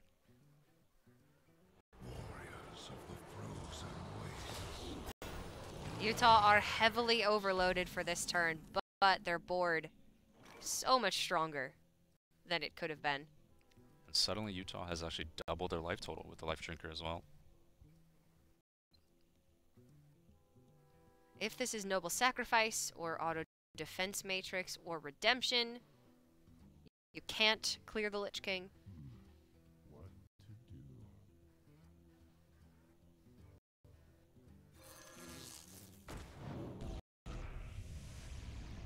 I think Utah might even hold steady here, choosing not to take the immediate lifesteal, knowing that something like Equality Consecrate, he's still got to push through a little bit. But here, Death and Decay plus the Conch Ooh, is that the is game. game.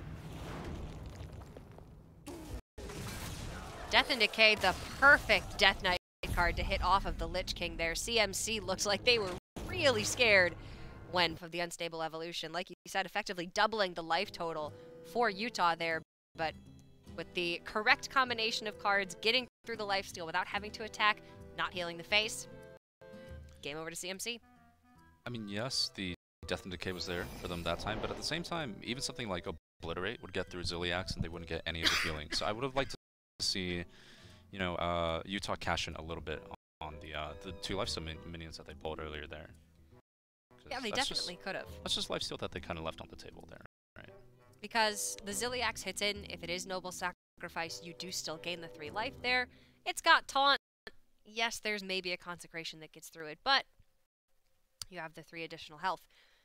Tough call there from Utah. CMC going to go up to a 2-0 lead. Now just this Hunter left. It is a Spell Hunter featuring To My Side and Rockdalar there at the top end. This one is for them. Not the strongest Hunter deck by any means, but we've seen players like Hatul in recent times do very, very well with it on ladder. Yeah, I mean, Hunter has kind of been broken down to just a few core cards. Very similar to Druid. They're relying heavily on Deathstalker to drag out that value game. And on top of that, power spikes like the Spellstone are actually quite important as well. So hitting those kind of power spikes throughout the game is what Hunter is all about at this moment. And actually, CMC picking up the Spellstone here is quite nice. Just had the most intense throat tickle of my life. Whew. You were also disgusted by the Spellstone pickup? Oh, it was gross. I'm crying in pickup specifically. It's just too good. Hate to be Utah right now. Utah, they don't quite know just how good CMC's hand is, actually. And this is maybe the one relevant aspect of Spell Hunter at the moment, is that it is quite good at fending off aggressive decks. But Odd Paladin's still a very hard deck to deal with overall. Just means Utah can play a very, very safe game and drag out the game until they get a good level up that they feel is enough to push for a game-winning push at that point. Yeah, absolutely no reason to attack in here with that level up in hand. Just keep building the board until you can play the level up and you have that really big swing turn. But CMC with 2 copies of Unleash the Hounds in the deck, it's not a card we're seeing Hunter play all that often, but it is a particularly effective one against Odd Paladin. They went for early. Like, yes, the threat of level up is still a turn away, but at the same time, you do want to be a little aggressive and push for your own game plan with the, say, Coin Spellstone the following turn.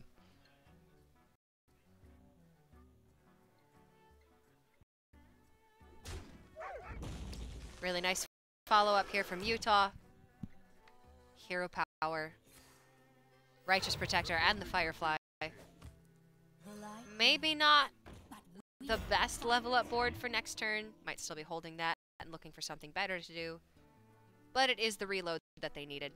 And from here on out, it's very likely that they find of Divine Favor can reload the hand as well as the board.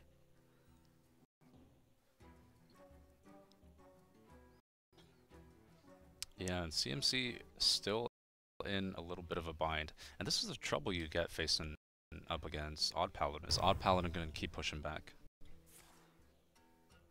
That's kind of the reason we're seeing Odd Paladin back in the meta. As long as there's a Druid ban available, Odd Warrior's not quite as popular now. Other aggressive decks have started to come out of the woodwork, and Odd Paladin tends to be quite good against other aggressive decks. Yeah, just out-resourcing with that hero power is name of the game for Odd Paladin any day of the week. And CMC here, are the Wolves really going to do enough in this board state? I guess it's okay to contest now early on because you can potentially make it a little more awkward for Utah to try and go for something like level up. You don't give them that much time anymore. Level up from Utah now is like quite weak. You're dealing with the board state, but you're certainly not pushing ahead. And there's a chance you get out-resourced now by the Hunter even. 2 trackings in the deck. It is quite likely that CMC is able to find that Deathstalker Rexar eventually. And the longer they go on, CMC will be emptying their hand. Utah's Divine Favors become worse and worse top decks. So Explosive Trap is good if there's no level up. To my side is going to be quite good, period. And the Explosive Trap being picked up, I'd like to see them maybe go for To My Side just to have more board presence throughout the next few turns. Because you know Utah's a good team, right? They're 6-0 through this. They're not going to play into Explosive like you want them to. You got to give them the benefit of the doubt at this point. And Ryder there in the middle just very unhappy with that sequence of events. Yeah, but Utah still has plenty of time. Not much more they can do this turn, however, than Hero Power Lost in the Jungle. You kind of want to hold Lost in the Jungle till you can play it with level up in the same turn. I think it's got to come down because you play Lost in the Jungle now, and you get the hero power and level up in the following turn, and that's maybe enough to swing the board state back for you. Getting Void Ripper down, this killer. Another reason that CMC wanted that Explosive Trap is to upgrade the Emerald Spellstone in hand. 3 wolves versus 2 random animal companions. It's a tough call. Not very clear cut. Ooh. Purifier's Maul. Does this change the game? So is Hero Power Purifier's Maul better than Hero Power Level Up? I think it absolutely is. CMC doesn't run any minions, so we're eliminating Mossy Horror from the picture here. For Utah, you can go for level up the following turn on what seems to be at least 5 dudes, including the 2 that they're making the following turn. Secrets in the deck for CMC. Got 2 explosive, 1 freezing, 2 wandering monster. So Utah here, no, there's no Venom Strike, there's no Snake. Nothing to keep them from attacking into the wolves other than freezing trap.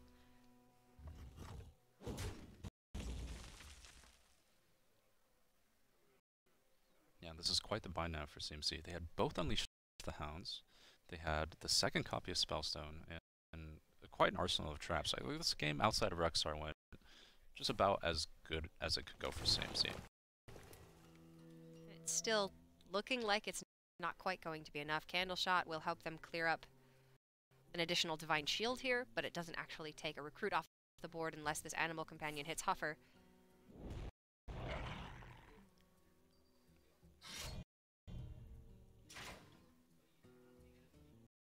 Yeah, and I think CMC, if anything, they're consistent with their Discover game plan.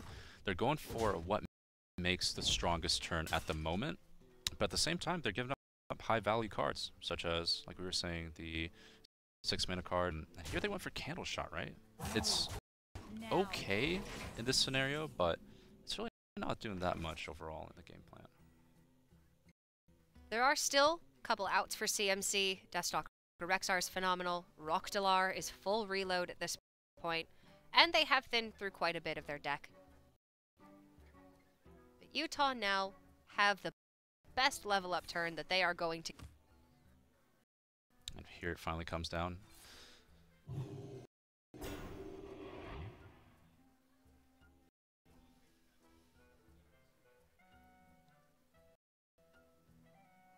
Quite a few of their minions will trade over the wolves,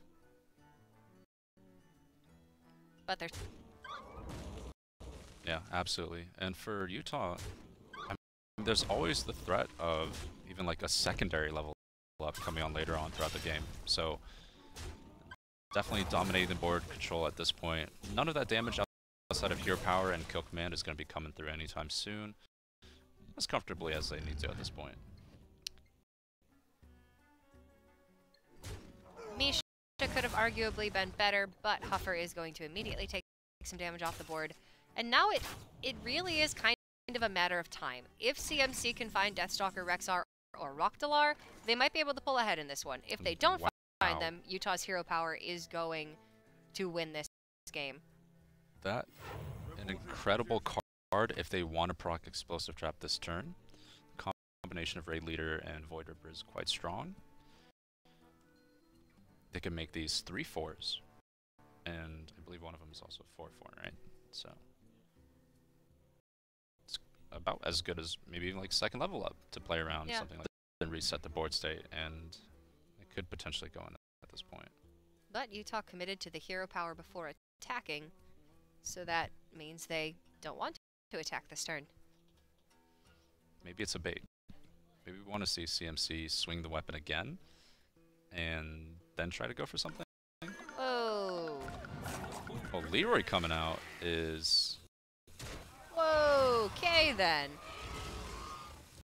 Right, we're doing that would get destroyed by Deathstalker Rexar, but at this point, we're making the bet that they don't have it. I think it's a good bet. Potentially a disastrous bet, but ended up being quite good. And now with the Void Ripper, CMC looks a little confused, as they should be at this point. Oh yeah. So Let me think. we gotta be flipping first, right? Because if we play Fungal and they just don't do anything, then we're not able to play the Void Ripper later. Void Ripper, attack in, the 1/1s die, then we can Fungalmancer. Then we can actually start dealing some damage. This is going to leave... This is getting into some pretty bizarre territory. It's just turn after turn after turn of Utah doing nothing. And really intelligent. I don't know if I would have gone for it this turn still. It's a little bit too timid for me. They filled up their board. They can't avoid Ripper now if CMC doesn't clear anything. Yeah, it looks like it's just go time now, right? I mean, What do you they've end seen up with through on the your board? A 5-2? yeah, but they've seen through your game plan. It's like they're not going to play anything, and I mean, eventually Kill Command's going to be worth some damage, and second explosive is damage as well. Utah down to 14. Hero power every turn's gonna add up. I think Utah may have missed an opportunity here to flip the board. Try to get over that first explosive. Void flip the board, yeah. But flip it in 2 ways. that Leroy coming down trading with the Whelp was very. Dude, that was weird. That was something, right? I've made that play before. Okay, so it was good, is what you're saying. Oh, it was terrible. I mean, back then it was like Pirate Warrior Mirror. We had like no cards in hand, and I like started value. It was still bad. I'm not gonna try and justify it. I get why they did it. I think. I would never have done it, but that's not saying much. So who knows? I do think they should have flipped the board last turn before the Fungalmancer. Attack in, then Fungalmancer. I don't see a reason not to. You have so much damage. You still have 2 minions that are going to be resilient through a second explosive trap because you're Fungalmancering them. Speaking of explosive traps. Oh, this is quite a secret plan. I've got all of them lined up at this point. It's not so secret, CMC. Utah have known what you're doing for quite a while now. Quite literally just not a draw for them at this point. I've never seen Divine Favor just be like so dead in this scenario. And Utah really only has like 2 outs, right? They need Purifier Small or second level up. I've not seen an aggressive matchup be quite so dull in a while. Well, it's just a lot of inactivity this game. Do we keep committing? Because, I mean, we decided not to attack or push damage for the last 2 or 3 turns, and the scenario isn't getting better, and this Hunter Hero power is serving a purpose. Serving the purpose of putting them on the clock, and time is running out for Utah. At some point, you need to take your pride and put it behind you and hit face and play the Baku. But again, I think that was last turn. Yeah.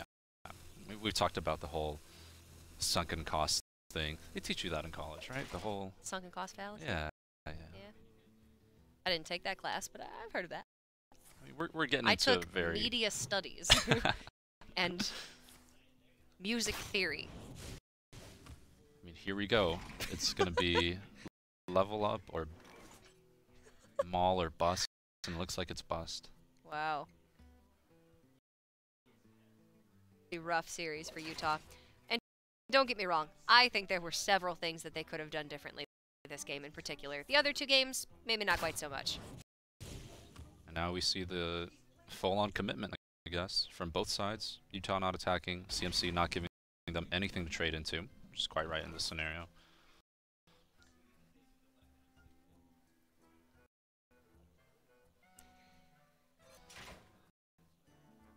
It is quite literally second level up that you... And second level up probably wins them the game, for what it's worth. But that's 1 out of 10 cards left in their deck, it looks like. Whereas they missed the opportunity to flip the board, push some damage, protect the board against a second explosive trap, and maybe they wouldn't have needed the second level up in that case. Well, it seems like CMC has spotted something. They're addressing some portion of this board at least. Maybe they're thinking about flanking, striking the Leroy? They're 1 damage off lethal this turn with the kill command. Just set up lethal with the hero power for next turn. Yeah, to eliminate some possibilities as well from Utah. A well-played thrown out already. CMC knows Utah has no means of gaining health in their deck, and Utah looking quite defeated here, actually. Wait. The disconnect out. Oh, turns out they were disconnected. No, I don't believe they have been. They've been actively clicking the end turn button without doing anything. We do have the technology now for the reconnect feature, so they can't get out of this one that way. Yeah. They're gonna Coming have back to this gruesome board state again, huh? Bottom right, hit that concede. That's what they are gonna do. CMC 0. A very dominant performance from Claremont McKenna College, and that puts them at 7-0 match record. They are undefeated in the Swiss. Where did we start seeing that Hunter Hero Power just start clocking in? I think they were at like 18, 16 health at some point. Yeah. And that clock came by pretty fast. As soon as they got down to 14, it was like, it's up. And now they seem very worried. So much so that Utah just building up, and kill commands are bound to be in the hand at some point, right? It was a really weird last game, I'm not gonna lie. There was so much that Utah could have done differently there a bit now, so we're just gonna let them go back and figure out what happened with that last game. But CMC do come out as the winners, 3-0, and we've got a chance to ask them some questions, get their thoughts on that series. Hey guys, welcome back. Congratulations again on your victory this week. How are you feeling after that one? A 3-0 to close out 7 weeks of Swiss with a perfect record. Yeah, it's pretty crazy. We're really excited to win, obviously, and we're looking forward to the next stage. What did you guys think about that last game? And I feel like you guys were pretty smart. You caught on like very fast to the game plan, and you guys played that pretty well. Yeah, so it was kind of an unconventional strategy that they did over there with I guess playing the leeway. Like we pretty much figured that they had fungal or something, but we had a couple explosive traps in hand. We realized like they couldn't play any more minions, so we just kept hero powering and passing. Because we were eventually gonna kill them with our 3 explosive traps. Yeah. By the time they were down to like 14 life, we're like, oh, they're just clocking them with hero power. Utah can do actually nothing. It was a really unconventional final game, but a very dominant performance from you guys overall in this match and in the Swiss in general. Talk to me about your lineup coming into this week, because last week you had a much more straightforward, aggressive lineup. Were you looking to just have a little bit of fun this time? Yeah, so pretty much like we were just bringing like decks that we were all comfortable with, and also we just added in Mechathune Priest because we had a feeling like we knew that like Jackasel likes to play Odd Warrior, so we just kind of threw that in as a hedge against Odd Warrior because honestly like we looked at our lineups and we're just like, I don't think they know what to expect from us.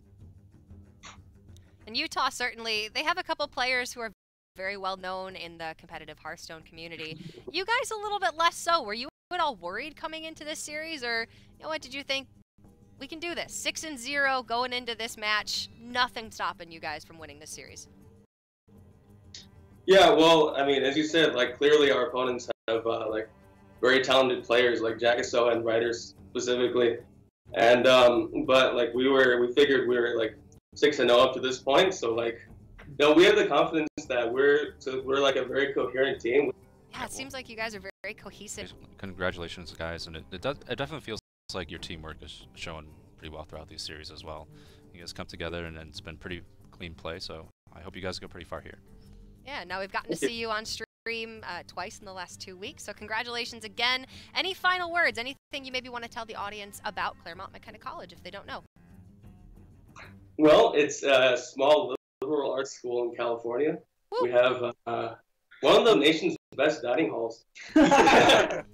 All right, okay. Especially the colleges, there's 5 colleges in the same place. Yeah, it's a consortium that we all, so it's just a bunch of little small liberal arts schools that come together to form a medium-sized consortium. And it's just really cool to be out here in Southern California. Awesome. Well, congratulations again. Really happy to see you moving through 7-0, perfect record in the Swiss, and moving on to the next stage of the tournament. Best of luck, guys. I'm going to be rooting for you. Thank you. All right, thanks for having us. This week, last week, it's a good group of guys, and clearly we could see that they played quite well. They're celebrating off screen right now. You can't see them, but there was high fives, there was fist bumps. It's awesome. And personally, I went to a very small liberal arts school, so I'm really excited to see that students from those schools, as well as students in math and science programs, can also appreciate esports. It's really a community that brings together all kinds. Yeah, I mean, super impressed by the way they played today. They have a lot of talent amongst them, and it seems like they mesh pretty well as well. And yeah, they've got all the pieces floating around, and it's all working out pretty well for them so They far. just seem like good friends, and you know what? That's always awesome to see, because at the end of the day, it is a game. We want to know who you at home are rooting for, make sure you go on Facebook/TeamTest and tweet us your questions. After the next match, we will be answering a question from one person who has tweeted at us, and that card back for their efforts. So make sure you get those questions in. Our final match of the day is coming up next. It is going to be a decider match. We have CSU Dominguez taking on SFU, so don't go anywhere. Our final series coming up next.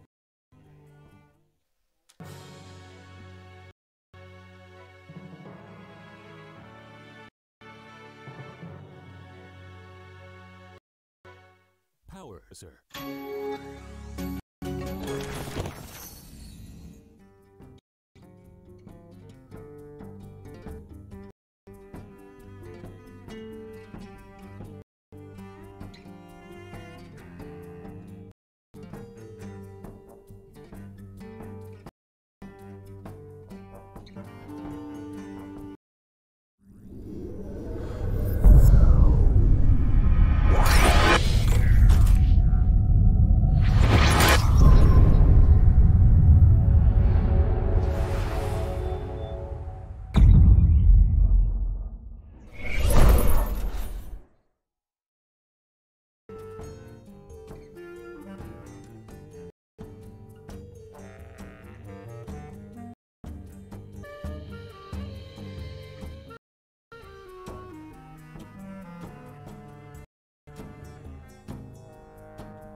final match of the day is about to get underway, and it's going to be Cal State Dominguez taking on Simon Fraser University.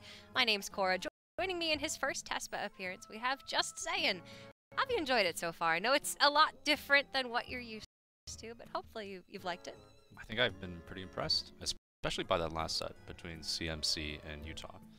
I mean, they actually, I think there's just almost no misplays from CMC. Yeah, it was and very Utah clean. also has a lot of strong players on their side as well. So I'm glad to see Collegiate Esports is thriving, and Hearthstone is looking pretty good.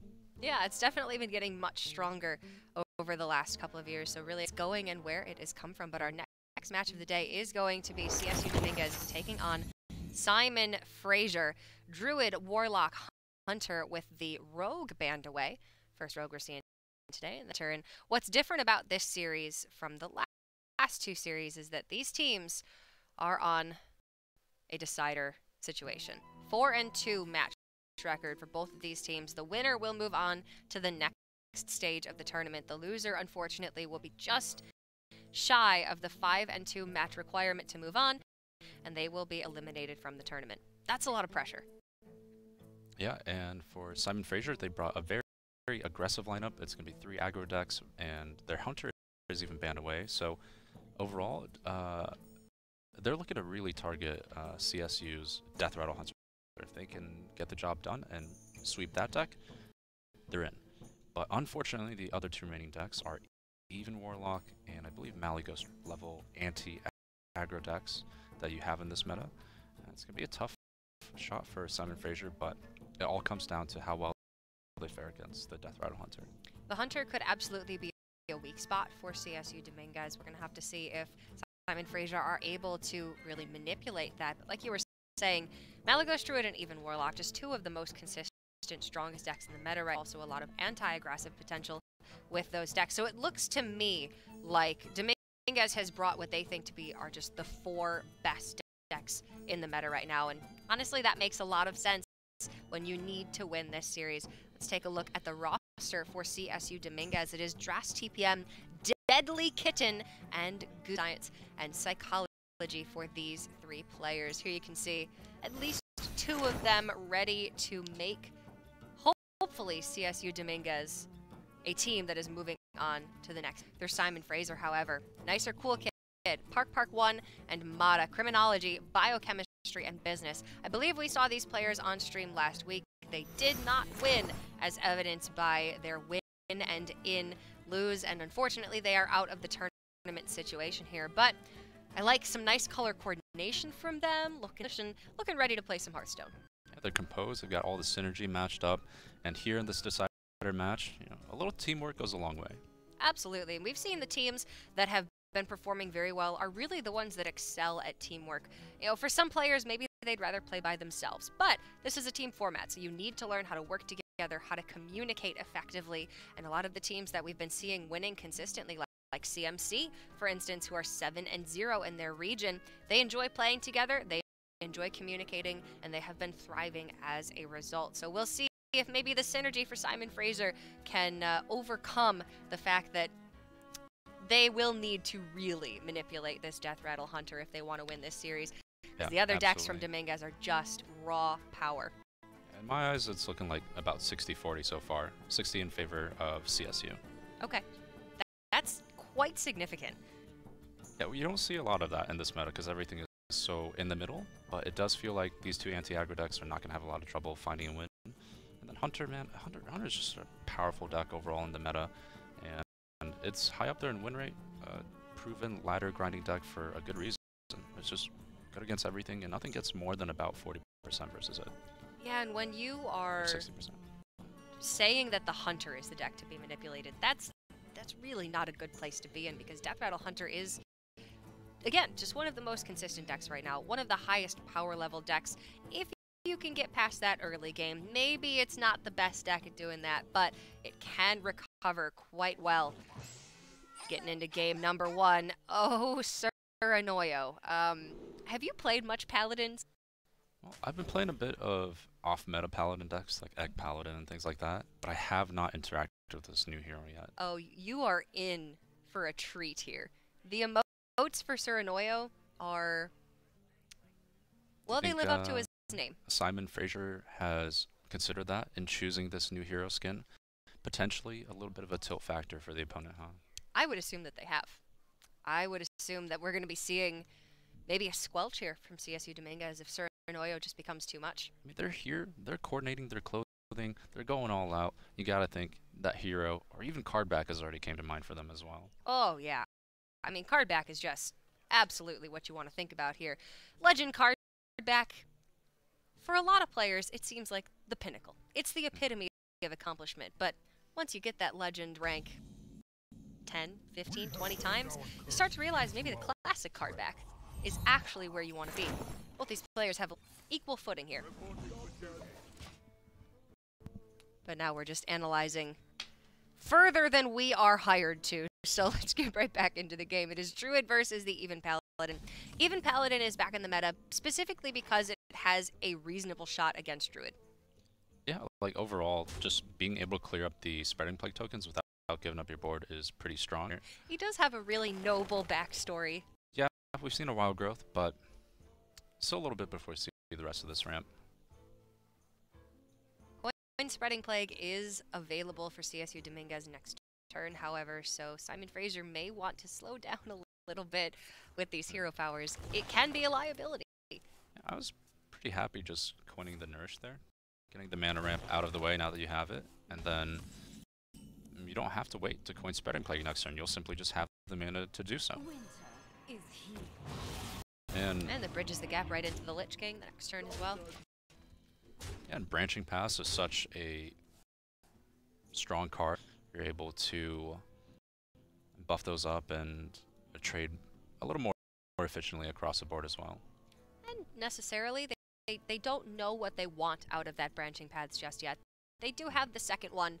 Maybe they'll use it for some armor later on if they need it, just to get out of lethal range. But you generally don't want to use the Branching Paths until you have a very good use for it. Drawing cards there maybe wasn't the best. But this is very likely going to be a Coin Spreading Plague. Nourish next turn can ramp. I would just be really upset if I were CSU Dominguez and I didn't Coin Spreading Plague and then a Blessing of Kings came down for my opponent next turn. Yeah, you've even got like 2 Spreading Plagues in the hand. It's not that painful, just to part with one of them.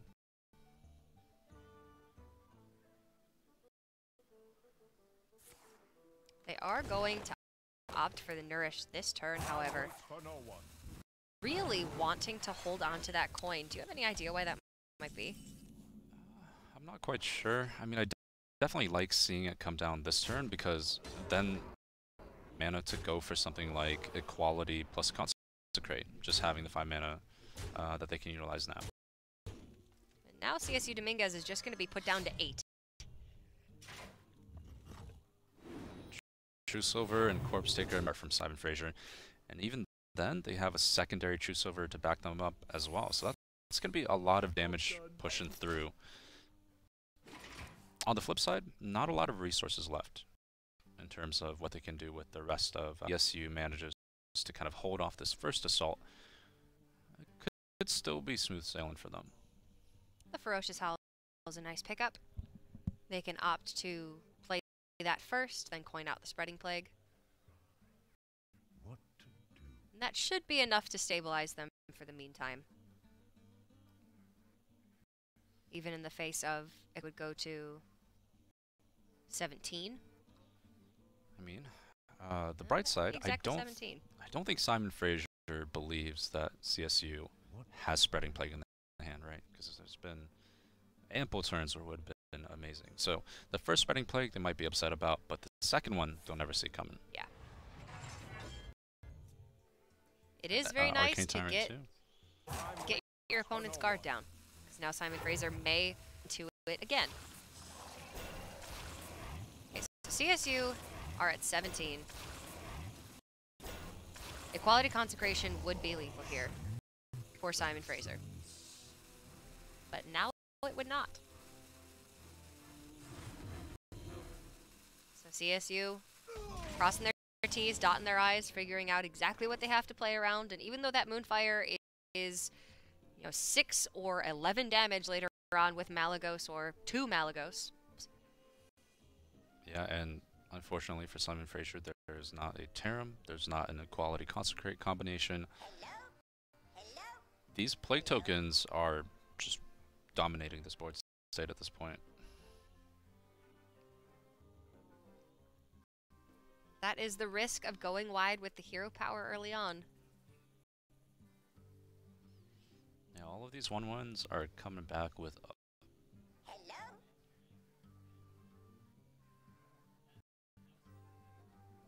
How does Simon Fraser most efficiently clear up this board? They can use the Consecration because they have the Wild Pyromancer as well, which can be used in combination with the Equality whenever it's drawn. Contrary, Pyro with reloading later on. Yeah, and maybe the annoying thing here is that even if they draw an Equality to deal with the board, Pyro happens to be on the board still, so it's very difficult for them to push further damage.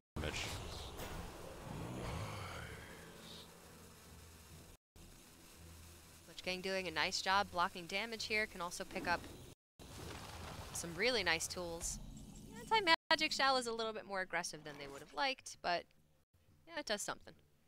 Plague and Magic Shell is pretty good, considering that we basically know there's no Equality Consecration combination from SF at the moment. That was kind of the issue with playing the Pyro and the Consecration at the same time as utility. But having to full trade into the Lich King. And now much smaller minions are going to take that Corpse Taker's place. Not going to be nearly as effective. But still, there's some big stuff left in the deck for Simon Fraser. Got 2 Spike Ridge Steed, Sunkeeper Tarim's going to be great, and both the Lich King and Tyrion Ford ring at the top end. Yeah, and another Auto Defense Matrix picked up from SF. It's just pretty unlikely that Simon Fraser just has hit kind of this lowly curve, and just the cherry on top of that, also picking up the win for your Heartbeat. So, for them. Okay, so they end up going with the Eye for an Eye.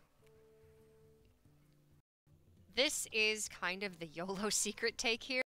If CSU goes Dream Petal Florist into Malagos Floop, and then like swiped, for instance, maybe the Eye for an Eye is going to be really good.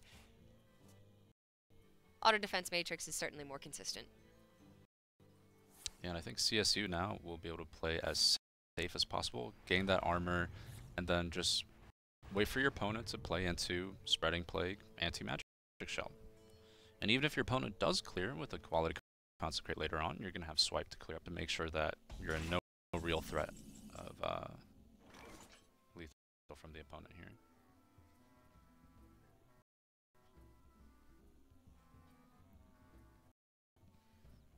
Corpse Taker does not have Wind Fury anymore. It still has Taunt and Divine Shield. It's time for a little blood.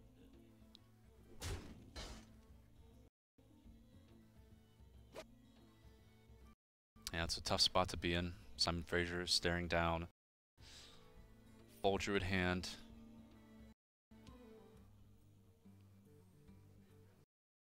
And this Harpy needed to stick, and there needed to be a King's follow-up, or a Steed follow-up, but just not going to happen this game for Simon Fraser. Paladin's supposed to be good against the Druid, but it fizzled very fast. Yeah, and CSU Dominguez in this game, understanding that they don't need to play the Naturalize, Simon Fraser already started on... There's really very few outs left.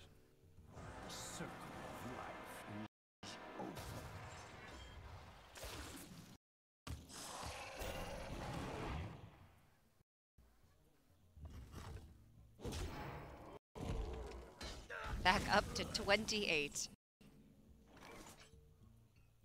And the secret is Eye for an Eye, I believe? Yes, it is. So that's not really a lot to work with. I've not seen a swipe deal 28 damage. Maybe ever.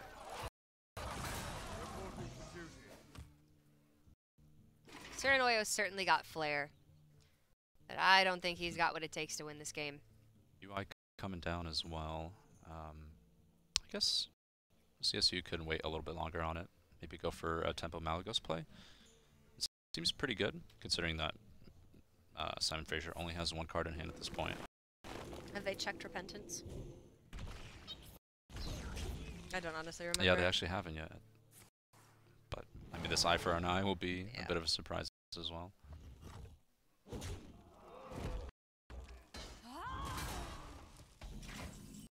CSU Dominguez doesn't need to be aggressively looking for spell damage to win the game.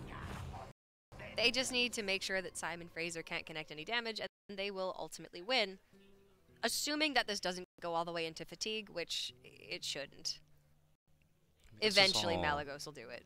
Right, this is all nice and true, but CSU maybe play a little more aggressively, get some cards out of the hand just because they happen to have UI as a follow-up. Another one at this point even.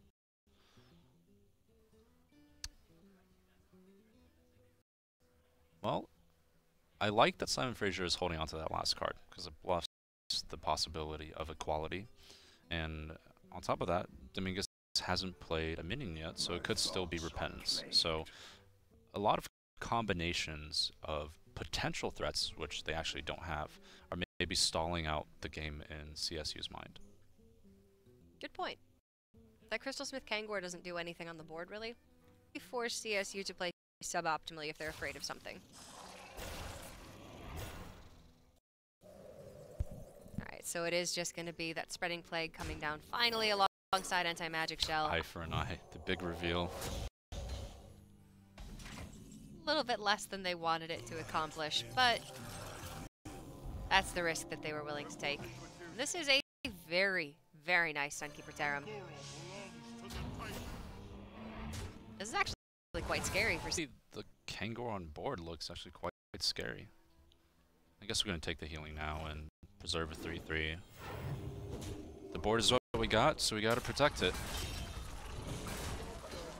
Simon Fraser does still have some nice top decks that can defend this board. You know, this was like the second Spreading Plague, right? So yeah, there isn't a lot of defensive mechanisms left for CSU Dominguez. And you got to look back on the turn where they kind of just passed it back, and they ended up falling behind a little bit later to the Tarim draw. There were a couple turns there where they could have gone with the Malagos. They had not tested for Repentance, but how likely is it that Simon Fraser picks Repentance if it's offered? It's a tough call. Well, even then, you don't have to go with Mally. Just try and get the UI, right? Yeah. Somewhere into your game plan there would have been nice. Start getting rid of some of the less important cards in your hand. We can still rip it. We can still go for Moonfire, UI, clear off the healing guy. Death is eternal. My turn is not. Yeah, Kangor's finally found a home in this deck. He's quite good against aggressive decks, so maybe not exactly what Simon Fraser were looking for with this matchup, but that's just a little piece of security against other matchups right there. And the Lich King is exactly what Simon Fraser were looking for off the top there. Wow, the threats actually start coming in for Simon Fraser, and they have a good fighting chance. They ignore the Ghoul, push some face damage, and maybe Lich King provides them with one of the better Lich King cards to close out this game. There's some great CSU ones. doesn't have that much time left. Honestly, anything except for Doom Pact, I think they'd be okay with. Certainly some are better than others. Yeah, but even then, right, like, they've been pressuring somehow, would be able to clear up enough of the board once Mally comes down that they don't have the damage to close out, but, you know, Malfurion is a pretty good hero power. So I've been told. Oh, gosh.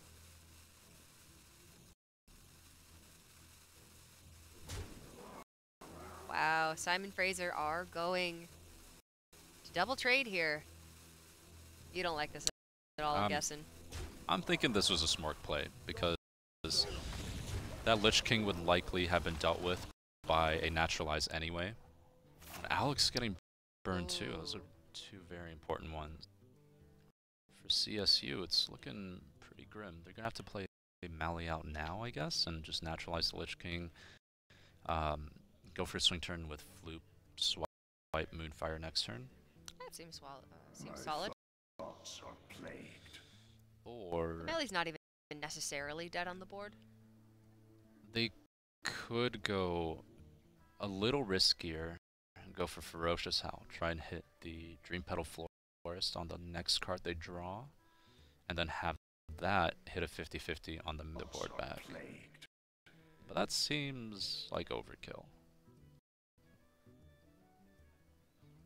18 damage on board. CSU Dominguez are at 20.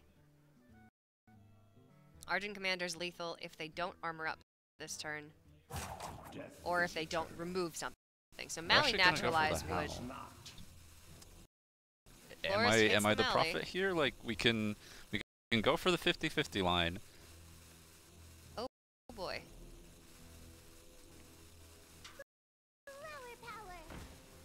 Is this? Was it not just safer though to go with Malagos Naturalize, Floop to get the job done next turn? Well, yeah, but you gotta think about the fans at home, the drama, and unfortunately, it's not gonna land on the Mally this time. Don't get me wrong, saying I love drama. I am a shameless gossip. But CSU Dominguez needs to be worrying about, first and foremost, winning this series, making it through to the next. Seems like they took a line here that was lower EV than just slamming the Malagos and naturalizing the Lich King. Simon Fraser managed to crawl their way back into this game with that Sunkeeper Tarim. I do think CSU Dominguez maybe ripped that second Spreading Plague a little bit too early as well, but there were two Equalities and a Tarim that had not been played yet. It was a risk. Yeah, and it definitely feels like Mally Druid is too far behind to make a comeback. I think the first Moonfire has been used as well, so they don't have any kind of OTK combo going for them here either. It cleared up a recruit on the first Spreading Plague turn. I'm out of cards. And here Equal Naturalize is pretty good on this board state still. Buys them an extra turn, but wow, it's given Simon Fraser a lot of resources. So now Dream Petal Florist discounts Malagos, and CSU Dominguez will swipe Moonfire.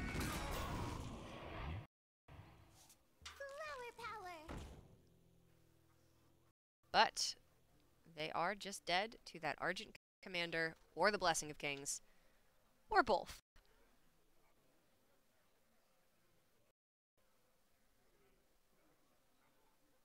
Yeah, they can armor up, but it really isn't enough at this point anymore. And Simon Fraser, that mid-game looked incredibly weak for them. It was rough. When you have 3 2-drops in your hand of 4 cards going into turn 6, it was not the situation they wanted to find themselves in, but with the 8 damage burst from hand, that is going to be enough to win a game that looked like they had no business winning.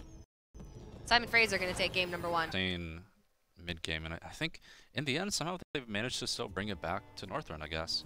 It really comes down to, I think, those mid-games from Mally Druid where they just kind of decided that UI wasn't going to be a part of the game plan. They held off for a little bit too long, and then in the end, you know, UI ended up coming out 2 or 3 turns too late. I mean, there's not a lot of minion pressure from Mally Druid. Lich King came down, Anti-Magic Shell ultimately didn't do anything because of the Sunkeeper Tarim. They burned the Alexstrasza, the Arcane Tyrants didn't get a large amount of value. It just didn't seem to come together for CSU Dominguez, and I agree. I think a large part of that was them not taking advantage of Ultimate Infestation or playing to the rest of their deck. But we're going to see them get another chance with that Mally Druid if they choose, whereas Simon Fraser now has that even Paladin off the board. That potentially could have been a deck that floundered. I've seen it not do very well in the last couple weeks of TESPA. It's a deck that's recently come back into the meta, and it seems like a lot of people are still really learning how to play it. Simon Fraser going to be left with the Warlock and the Rogue rogue now, as their hunter has been banned away, and that is an even warlock and an odd rogue. So just, again, 2 of the best classes in the game. Yeah, I mean, it's looking pretty even at this point. Now that the paladin is out of the way, I mean, just getting a win is so relieving because now you don't have to worry about just focusing solely on the hunter, right? The even paladin would have been okay against the even warlock as well. Yeah. But for Simon Fraser, still tough times ahead. Odd rogue into Mally Druid is a pretty bad queue, and potentially Zoo Warlock into even warlock can be pretty bad as well. Oh, might be. That's the Zoolock for Simon Fraser. CSU is the one with the even warlock, so some differing decks on both sides here. We're gonna have to see what they decide to go with next. Will it be the Druid yet again for CSU? And it is the odd rogue on the side of Simon Fraser. How does this matchup look on paper? I know if the rogue can get a Hench Clan Thug down early or an Edward Van Cleef and the Druid doesn't have a way to respond, damage adds up really quickly for the odd rogue. And I mean, CSU keeping Spellstone is a very heads-up play, but well, the Edwin and the Thug means likely somewhere along this curve, things are going to start sticking. And that's when things get scary. Like the even Paladin has potential to burn out. That's where Myra's Unstable Element comes in. Rather contentious card choice in this deck. Not everybody likes it, but it does have really incredible reload potential to get you those final points of damage in that last little push. And tossing back Edwin on the coin. It's an interesting choice. It did end up working out as Simon Fraser finds Firefly and Cold Blood. I mean, that's like one of the most ideal threat trains, and it's only really beaten by Firefly Cold Blood, right? So and you toss back one of the power spikes, you manage to get back another one, arguably a better one in this case even. Definitely rewarded this time around. CSU is gonna try for the double hit here. Whoa. How do you feel about a 9-1 here? You're probably thinking I like a 9-1 here. I think though on Simon Fraser's mind it's going to be coin Flappy Bird, just because those Cold Bloods end up doing Fury. We could do 18 damage. This was not what I had in mind at all. You know, Dagger, pass. I think the hand spells aggro for you here, right? You've got the Thug, you've got the Vicious Fledgling. They're maybe trying to play too safely around on getting the Fledgling to stick post swipe this turn, potentially. Sure. That's a very defensive strategy. On the other hand, our Firefly could have dealt 18 damage. Oh yeah, I would have preferred this game to go out like guns blazing Oh, or making yeah. the knock. Maybe there's a Spellstone. Spellstone takes out the Firefly. Cold Blood still got the damage in. But maybe there isn't, and CSU has to hero power it again. I also would have understood the Vicious Fledgling. I just really would have liked to see the Cold Bloods come down very aggressively there. And it seemed like a missed opportunity for Simon Fraser to simply develop a threat on turn 2. They have the coin. You might as well use it to get that little bit of a tempo advantage. The extra Firefly token seems worthwhile, just because you guarantee more or less a Fungal Mancer in your following turn. Because you gotta believe at this point the Fledgling would be dealt with. Yeah, now Swipe is online. There's no Wraths in the deck, and you've seen one Spellstone, likely that there's going to be something to deal with this Vicious Fledgling. You know, they didn't use the coin early on for pressure, but I'm glad that they're using the coin here, at least, to guarantee their next turn and continue this pressure train. Sometimes, if you have a very definitive game plan going in, it can be difficult to sway from that game plan.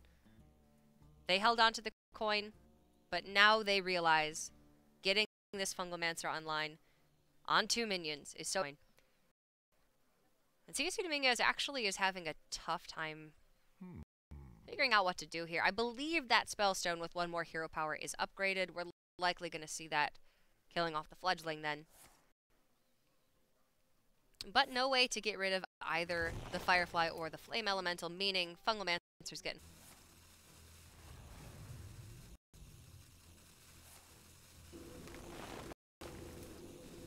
The Wild Growth shown up a little bit late, but it could still be very impactful throughout this game. But wow, Simon Fraser picks up a lot of damage coming into these next turns, and it looks like CSU Dominguez is going to be once again at a point where they're not doing a whole lot going into their 6 mana. This game swings heavily into CSU's favor, though, if a Spreading Plague was found this turn with double Arcane Tyrant in hand, or even a Nourish just to get some presence on the board, but they are heavily lacking this turn. Malfurion definitely slotted for next turn, but are either of these minions worthy of a Naturalize? Or do we just drop a Tyrant by itself? It's looking like Naked Tyrant on your turn 6. That doesn't feel that good. It's bad.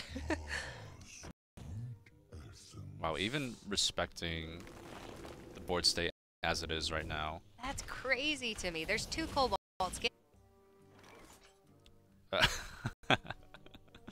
Alright, Simon Fraser knows how to play to a crowd. They've won me over.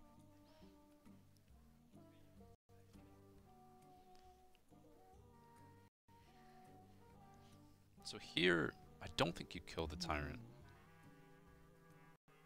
I'm going 1-drop, SI the face, Cold Blood the 2/2, spread the damage out, and try and set up that Leroy kill.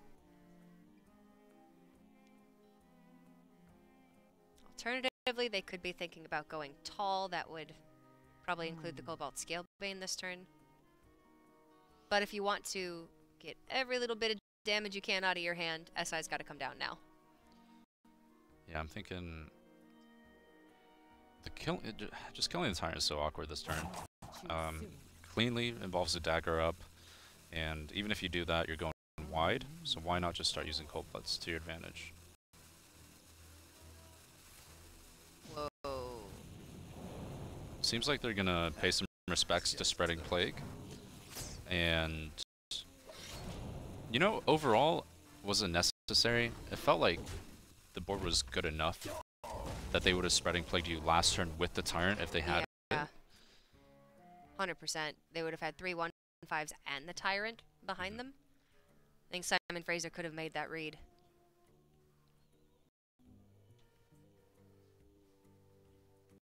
It just seems to me like when you have such an aggressive hand, you have the Myras for follow-up after this damage is gone too. You want to get every point of damage that you can out of your Cold Bloods.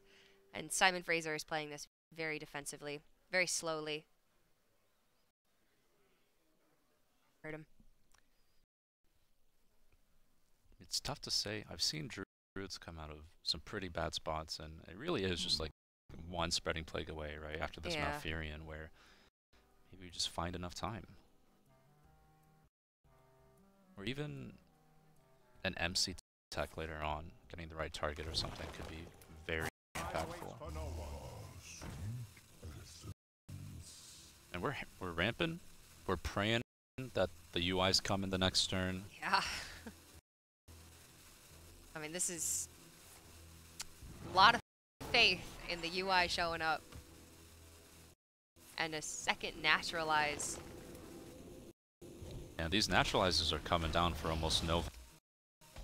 Basically, 2 Naturalizes have been traded out for the first and second half of a Firefly.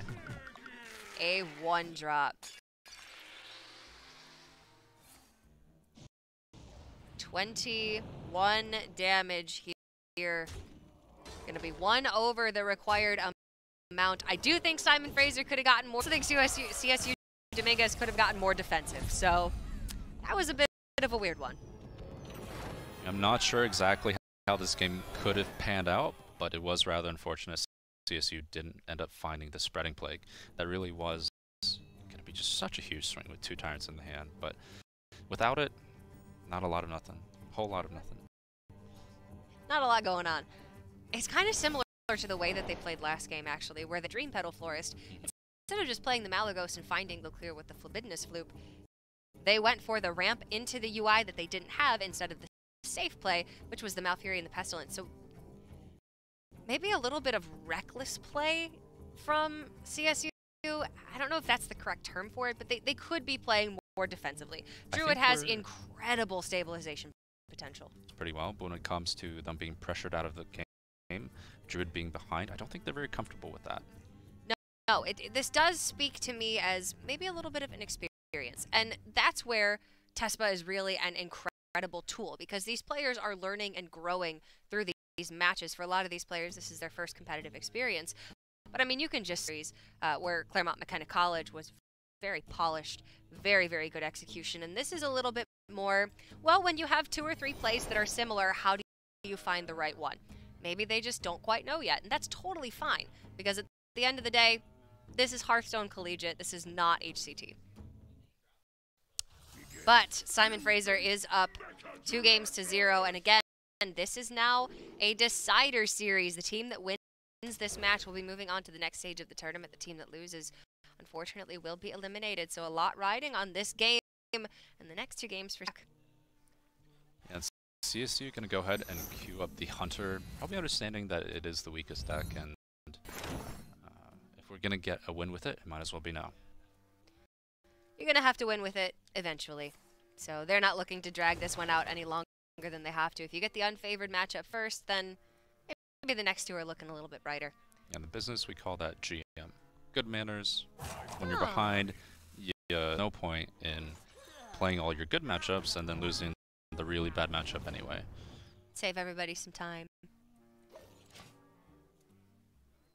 They choose to take the Witchwood Grizzly off of the trap. Simon Fraser does not have silence in it, so Witchwood Grizzly in the later turns can be very, very strong. And if you have a cube play dead behind it and the Grizzly doesn't get removed, that's usually just the game. Yeah, and Simon Fraser looking here for either a Void Walker or a Voodoo Doctor would have been nice as well. Not hitting any of those, so this Flame Imp dealt with pretty nicely. And they're even ahead on board at this point, right, with the Terror Scale Stalker. I would like to see this Stalker just come down this turn. There's no Egg or Spider Bomb in hand. No reason to hold this Terror Scale Stalker right now. Just use it to challenge on the board. The only consideration is potentially the tracking can find you a flanking strike for your turn 4 curve, and that might be a slight reason to hold on to it. But when you've got the play in hand already, I'm looking at this 3 mana. I'm willing to spend it here. Maybe CSU is thinking that they've got this board checked with the Candle Shot no matter what, so they don't want to commit another minion into it. But not all of your combo pieces are going to be used as combo pieces every time. Sometimes you need to spread the Malagos and the Floop apart. Sometimes you need to play the Terror Scale Stalker on turn 3 so that you can get to turn 10. And CSU agrees. Gonna go ahead and tempo out the Terror Scale Stalker. I'm liking the play there. Soul Infusion for Simon Fraser. That would go on to the Leroy. Make it an 8 damage charge minion. And the Leroy in this deck takes the place of less charge and burst damage potential overall, but you can guaranteed play the Leroy and the Soulfire in the same turn.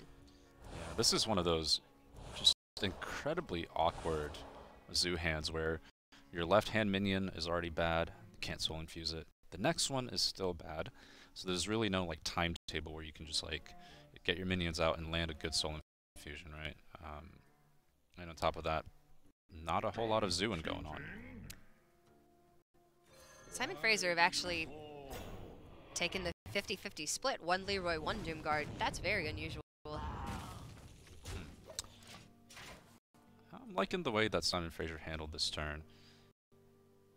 It made a good use out of their Soulfire, but it didn't quite fix their rather atrocious hand at this point.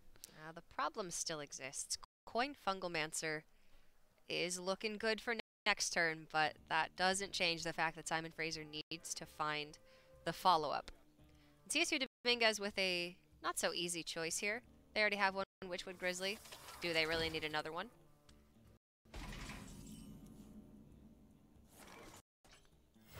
Second Soulfire picked up for Simon Fraser. So Soul Infusion onto the Leroy with second Soulfire. It's 12. And CSU already down to 18. That's a lot of burn damage coming out at this point. But at the same time, not a lot of board presence going on.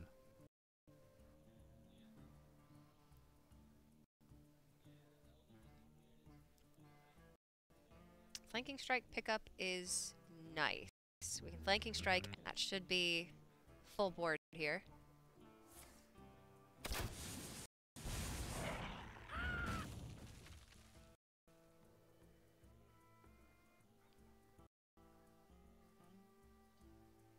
Deathstalker Rexar is an additional 5 armor for CSU Dominguez as well. That's going to be pretty impactful. And Hunter already finds itself ahead going into the Deathstalker Rexar turn with plenty of resources in the Witchwood Grizzly to back him up. It's not the way this matchup is supposed to go.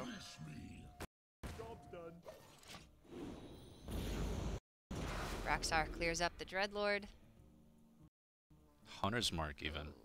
Is it time to play Rexar or is it time to play Hunter's Mark Grizzly? Serious consideration. Yeah, they were pretty set on going for their immediate turn 6, but it's likely Rexar could have found more value, and that Grizzly was looking pretty good on an empty board. Yeah. And that's a 3-8 taunt. It's possible they just want to start churning out Build-A-Beasts. That's fine too. Their hand is a little bit low value right now. Kelseth, I'm looking at Build-A-Beast. I think we can fill out this 8-mana curve pretty easily, or even if we get a 6-mana beast, we could play Kelseth the next turn or something. Buff 1 versus infinite value. Yeah. Infinite's a much larger number than 1.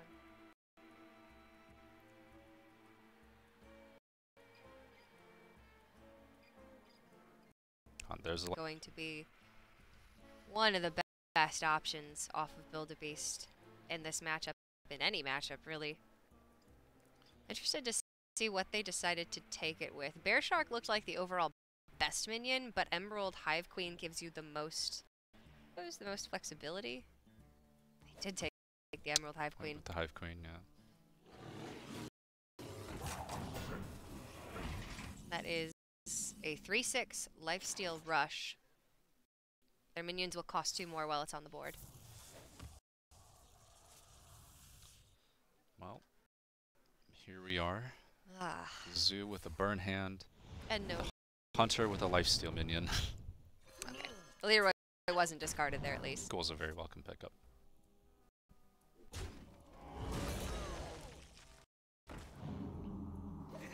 It's playtime.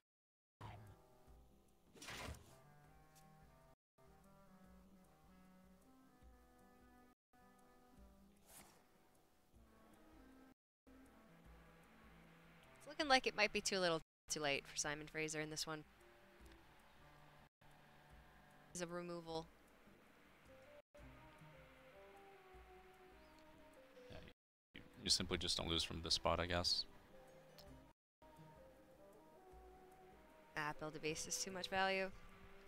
And to be fair, Simon Fraser's opening hand was kind of rough after the Flame Imp and Kobold Librarian. Candle Shot dealt with them both very effectively. Yeah, I mean, if we could pan back to the Infusion, Fungomancer, we look at it again, and it's just, wow. Look, 3 of those cards, they're still in the hand. Didn't really go anywhere with that one. No, it hurts. Well. Simon Fraser up 2-0, about to be up 2-1. So it seems. Jeweled Macaw. I think we want to see this 3/6 come out, right, and start gaining some life, yeah.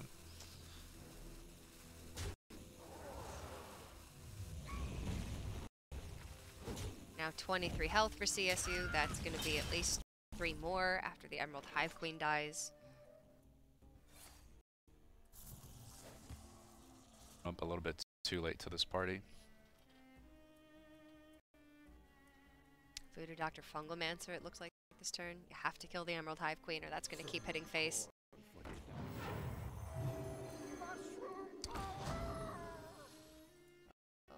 Well, you're thinking about it. You know, maybe if this Kelseth fetches like a buff chain gang the next turn. Potentially get there over the next few turns with Leroy. It's possible. Man, this life total just keeps on going higher and higher.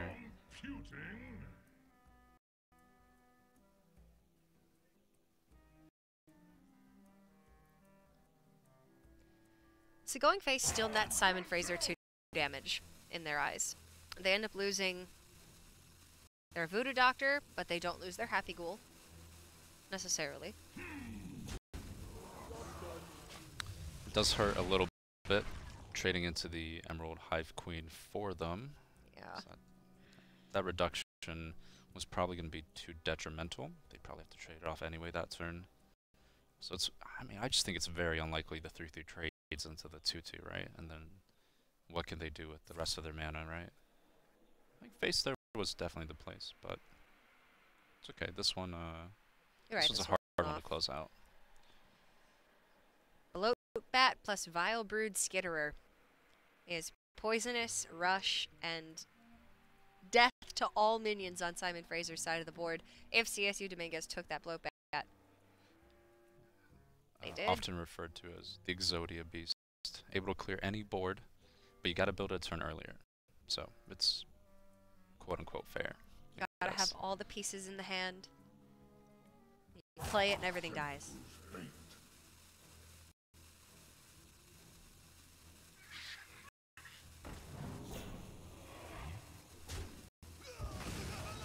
Well, the giant wasp slots in quite well. And just every single turn that goes on and on, CSU Dominguez is getting further ahead in hand size, further minions, and their board state. Well, they did find the chain gang. Just happened to come a little bit too soon before the Kelseth buff, but maybe it doesn't matter that much. And this is quite a board. This board might almost get them there if it weren't for that Bloat Bat. As long as CSU plays this game as safe as possible, I don't think there's a way that they can lose this one. They have been playing quite safely in the late game so far this series, so I would expect them to just get this Bloat Bat down, clear the board. Well, actually, they can't. You've got it won't die. The Hunter's Mark, your own Bloat Bat, and clear up this board. But you do have Giant Wasp waiting for the next Kelseth buffed minion. Yeah. Which tracks to follow? I never think to Hunter's Mark your own minion. I wonder if they'll see it. Katharina, at this point, they tracked over a Savannah Highmane. They played one Grizzly and tracked over the other one. And King Crush is in the deck, so it's just a Devil Soar, I think. No Axler spot in the deck. That Katharina pulls nothing. So CSU deciding to clear up the board here. It does give the Warlock, I guess, a little more time to utilize Life Tap, but it's still a very hard position to come back from. If there was plus another minion or two on the board, this could be quite a significant swing. Do we just play this Leroy now? I'm kind of feeling it. I like it. There's a chance this hits face twice. Well, there's face twice, but it's never hitting face twice if you're just going to hold on to it, right? Exactly. But a myriad of ways that CSU Dominguez could clear up this Leroy.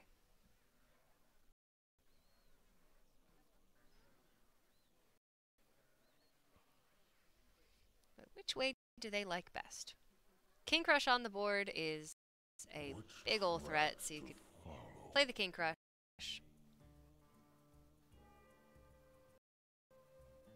Do you want 8 damage going face? How greedy are they feeling?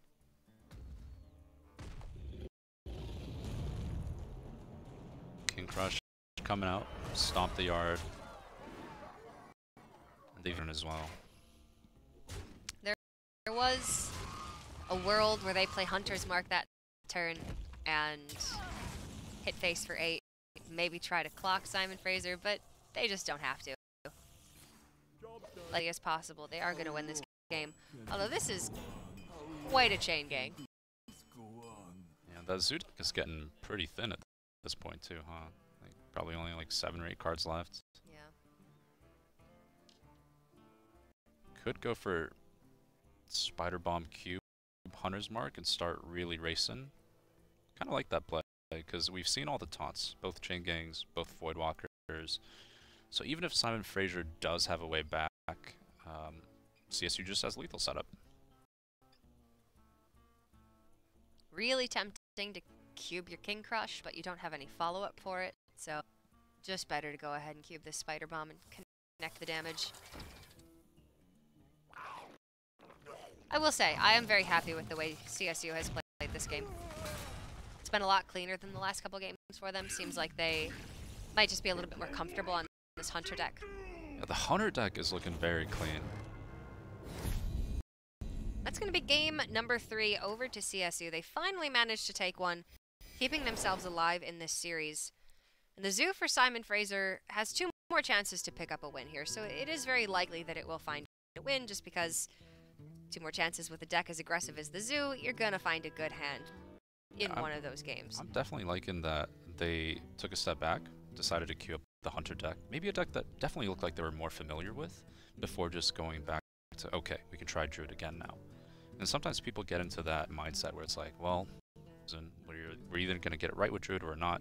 But sometimes you can take a step back, play something you're more comfortable with, get some more team synergy going, and then battle it out throughout the next few games. Well, we are going to have to see that Druid again from CSU if they want to win this series. We're going to take a short break, and when we come back, it will be game number 4. And we'll find out if CSU Dominguez can continue this comeback.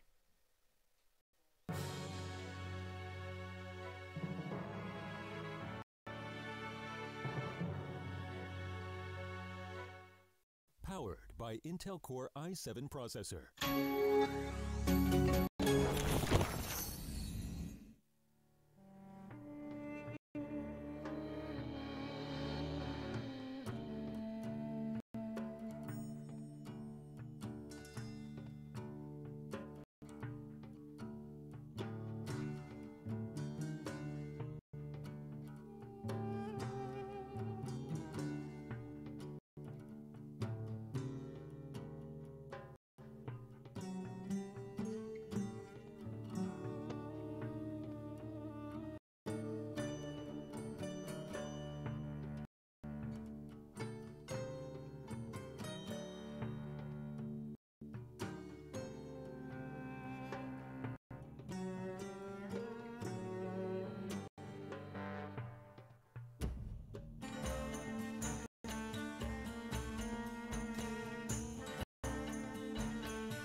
Powered by Intel Core i7 processor.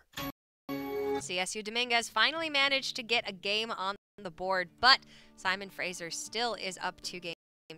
They just need to find a win, as we'll have to take another chance with that Druid that they have faltered with quite a bit so far in this series, and they've got that even Warlock as well. So interested to see exactly what they bring out here now to try and get the better of the Zoo Warlock again. How do you feel about those two matchups against Zoo? Well, I think the even Warlock is quite favored. Druid might have a bit of a tough time, and just given the fact that they've struggled with Druid to kind of see through some of the harder turns, especially because Zoo starts pressuring you so early, and it's been pretty evident that they're struggling a little bit more under pressure. Well, CSU has opted for the even Warlock instead of their Malagos Druid deck, taking what they feel is probably a better matchup, maybe a matchup they're more comfortable with. We'll have to find out. His opening hand for Simon Fraser is abysmal, and a large part of why they lost that last game was the heaviness of their opening hand after that first turn. We'll have to see if Simon Fraser even have a first turn this time. Just towards the left-hand side of your hand is just such a detriment to Soul Infusion. Just so much worse than if that Saronite Chain Gang were one card to the left. If you could flip-flop that just a little bit, that'd be great. You're looking at a much different situation here. CSU Dominguez keeping the Defile and the Acidic Swamp Ooze in the opening hand. Likely just going to see them play that Ooze on turn 2 if they have nothing better to do. And the Defile is obviously a premium source of removal in this matchup. So the Ooze coming down to contest the 1-2 is good, but was it good enough to give up a turn 3 Giant? You do have the Sun Fury in the hand, so I feel like you're going to do a little bit of trading, but man, that Giant, when it comes time, is really going to start to clock them. So not playing the Ooze this turn to clock the Light Warden would have been potentially bad if there was a Fungal Enchanter or a Voodoo Doctor with the Happy Ghoul. We can see Simon Fraser have the Happy Ghoul. They don't have any of the healing that they need to actually buff this Light Warden up and turn it into a real threat. So CSU is going to get some nice value out of this Acidic Swamp Ooze, but the Giant would have been really safe. Yeah, I think that's a little bit of that caster vision coming in on my side as well. Just knowing that for Light Warden being left alone, he's like Giant looked pretty safe in my eyes, but yeah, there's possibilities of getting some heal out there, and then suddenly you don't even have Hellfire in the hand, right? Yeah. So stuff Had for you to there come back been there. a Hellfire or a Spellstone in hand for CSU, I think they could have gone with the Giant. But really, the Ooze is going to play a nice role here. It's going to be a pseudo source of removal, and I think that's reasonable. Coin Twilight Drake and trade the Ooze over the Light Warden is taking full control of the board very early.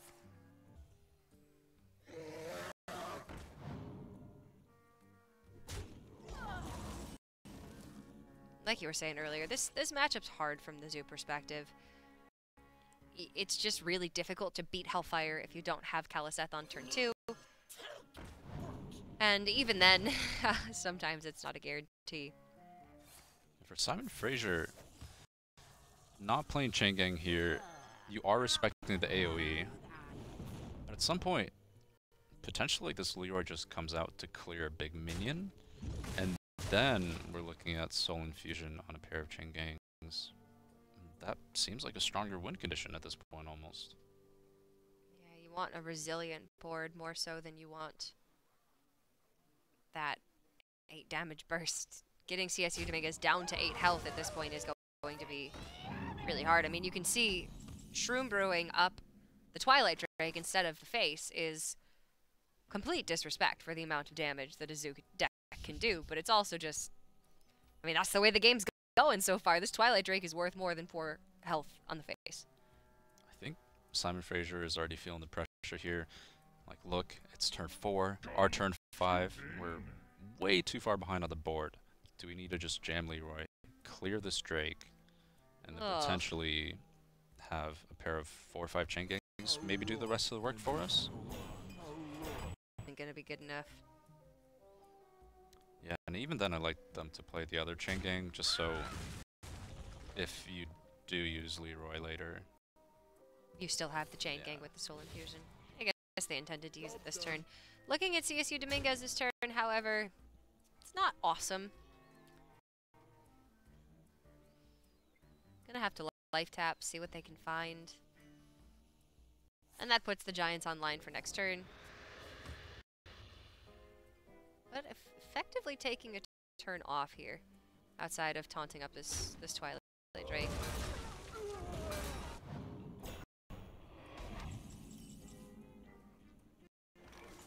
Well, that I don't even know if was it good to play the Sun Fury there. I don't think so, right? I don't even know. Giant Sun Fury next turn.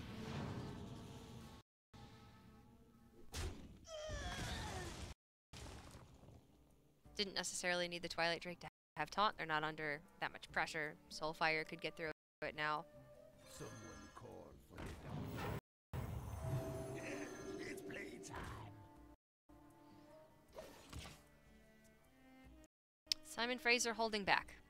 I think that's smart. They haven't seen Defile or Hellfire yet, and if you overcommit in this matchup, it can be really difficult to recover.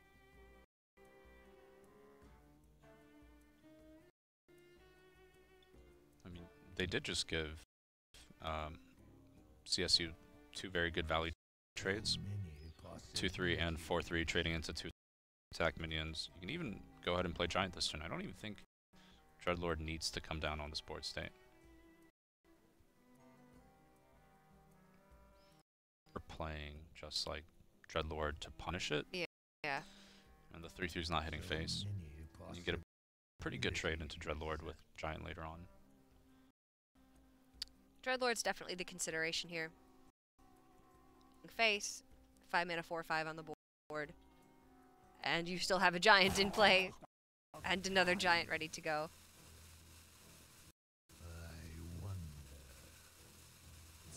CSU doesn't have any life gain after this, but they do have substantial follow-up.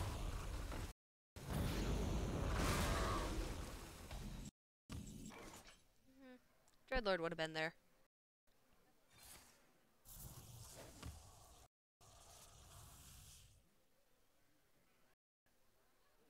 Again, though, this just feels like as long as CSU can stay above water, can clear this board up efficiently, heavily favored there. That's a fantastic draw. Yeah, and if I'm CSU, we're done trading. Face. Like put up to 9.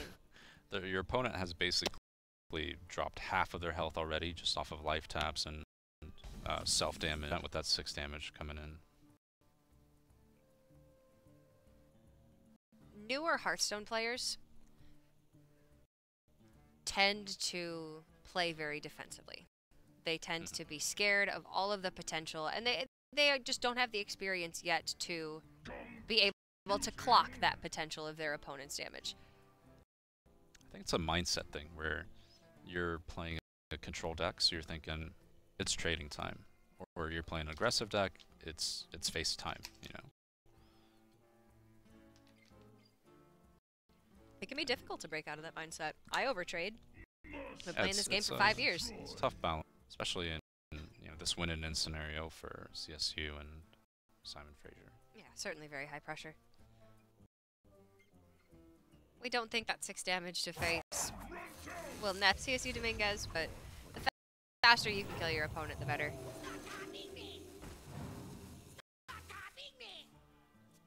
There is a Defile here for CSU.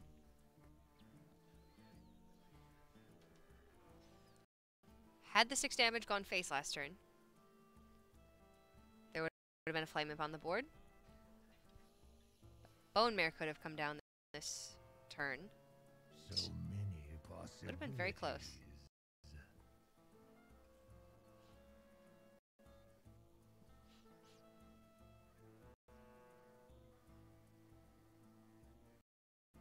So this trade over a Doubling Imp is setting up for the Defile clear. You Defile alongside Mountain Giant. Yeah, clears up the entire board and gives them Mountain Giant uncontested. Pretty solid, considering that Simon Fraser basically has no resources left. Yeah. Mossy Horror has to go over the Life Drinker. The 3 health minion is turning into the 1 health minion.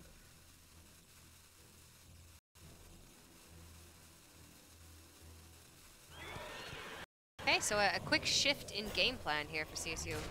Uh-oh.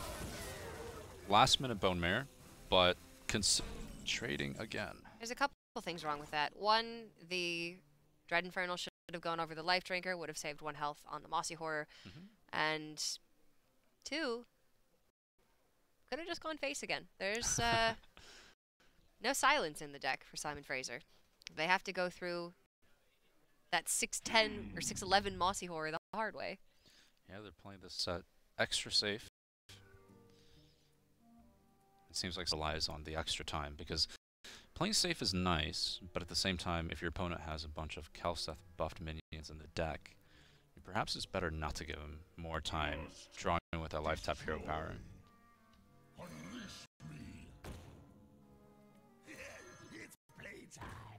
Not going to be enough to get through the Mossy Horror, but another turn where CSU is not going to be able to deliver lethal damage.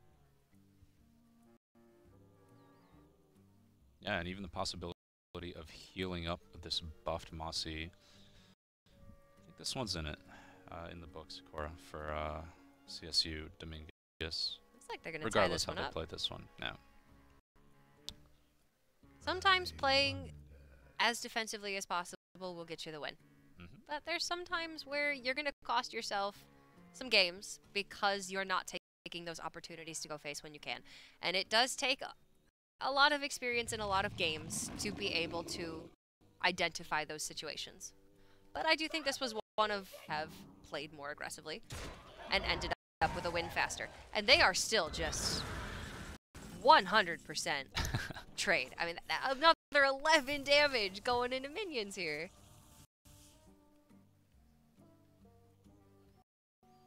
Yeah, I think Simon Fraser is getting quite frustrated themselves too. Just board states never look good for them past basically turn 4.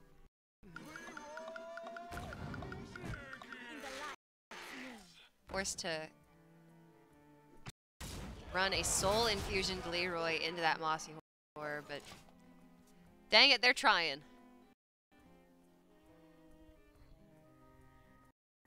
$14 damage on board for CSU. Even a Hellfire wouldn't be lethal here. I'd like to see them, honestly, just go face and play the Lich King at this point. If they want everything to die so badly, then this Lich King is doing enough. They are at 14 life. Simon Fraser does not have 14 damage.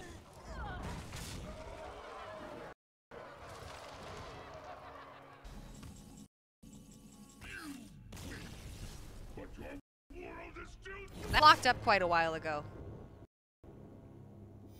CSU does manage to tie up this series. They're going to have to bring out that Druid deck again, though, and the Druid was the deck that they struggled with in the first 2 games of the series. So do you think that game I'm a little bit concerned.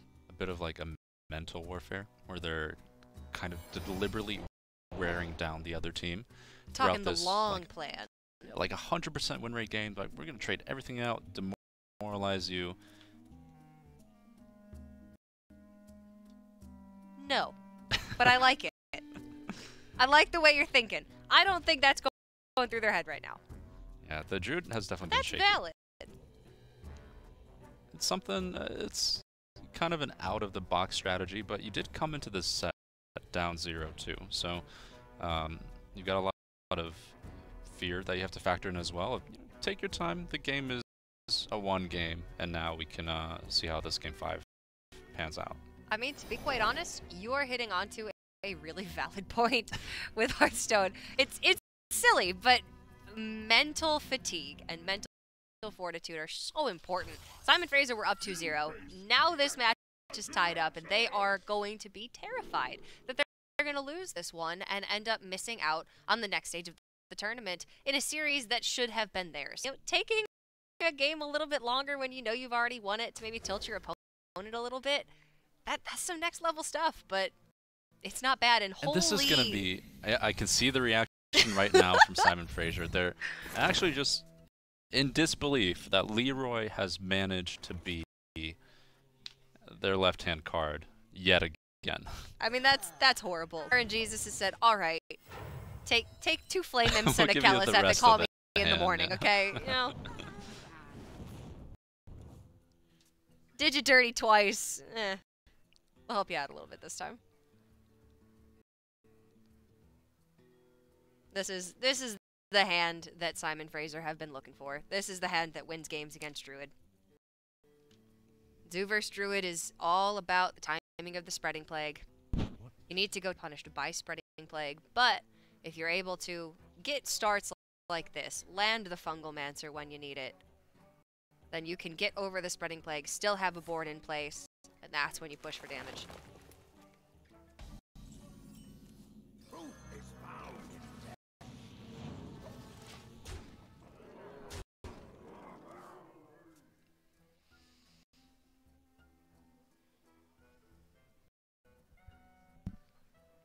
Well, the swipe isn't looking quite right just yet. Neither's the Mind Control tech. Ferocious Howl is okay. Setting up for a swipe by attacking in with the hero power is really risky. Fungal Enchanter and Voodoo Doctor counter that very heavily. Yeah, I think for CSU, even there's some consideration on turn 2 just hero powering Flame Imp. Who's going to 2 mana, it's unlikely that they have a heal. Then you can deal with both Flame Imps by going for hero power into Spellstone. You get a little destroyed by Voidwalker, but that's like one of the cards where I don't expect my opponents to keep that against the Druid, so I think it's a reasonable risk at that point.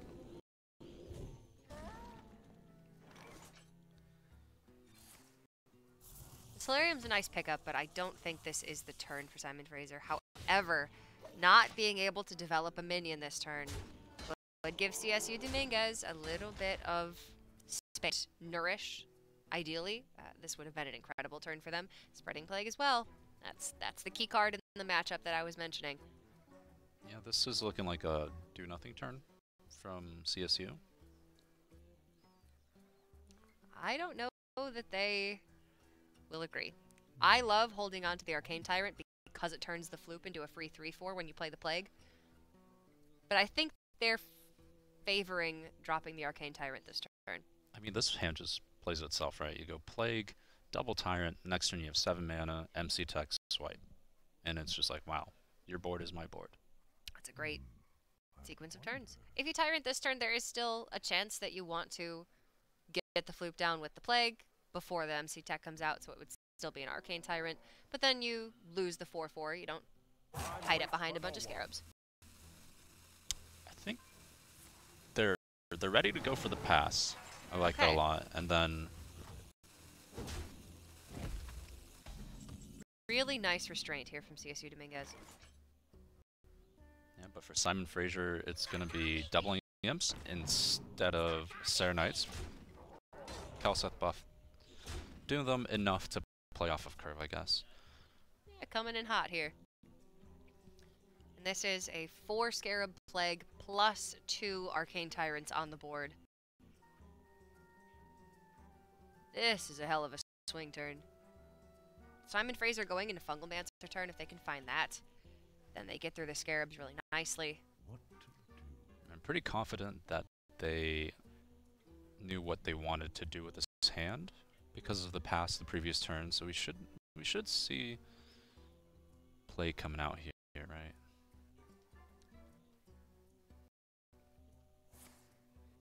And maybe the big debate for CSU is just whether or not they want 2 Tyrants or if they want 2 MC Techs later on. So that might be the big talking point for them right now.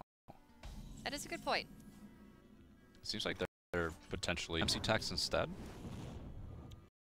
I tend to favor immediate value as a Druid versus an aggressive deck, so I probably would have gone with the Arcane Tyrant. But the ceiling for potential on the Mind Control deck is much higher.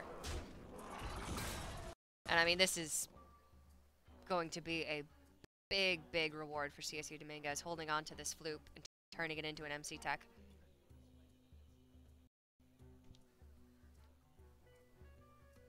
That swipe MC Tech is really nice as well. Yeah, just because you get rid of so many of the weaker minions, and if you don't do it now, and they find Fungal Enchanter later, you could be really, really punished. So you MC Tech first. Swipe a Saronite. Ideally, you take one of the Saronites, but kind of whatever at this point. It's looking like a pretty close to full clear either way. You just need to seal either a Saronite or minions up on the board, and you're good to go. The Scarabs will trade over the remaining 3/2 minions. Perfect. That's going to be a 3/2 for him.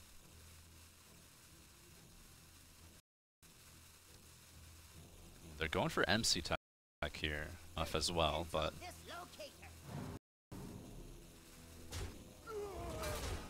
wow. Well, Fungal Enchanter coming in too, but it's not going to be quite enough. Simon Fraser has had a rough go of things with this Zoo deck. I mean, that's an incredible amount of damage. It's going to be a 10, but they're not going to be able to get through the face. And Branching Path Swipe is just going to close out the game next turn. Looks like CSU's luck turned around in this series heavily going into game number 4, and I think they're about. Yeah, I mean, I'm glad they figured out they're struggling a little bit with Druid a little bit earlier, but at this point they're looking pretty solid this game. Nice patience, taking that turn off willingly, knowing that they were going to be able to come back in a big way.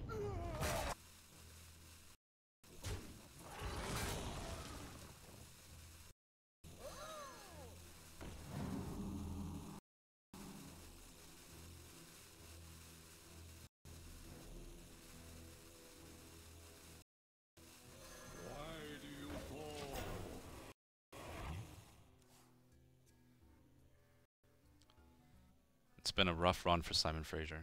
I got a feel for these guys a little bit.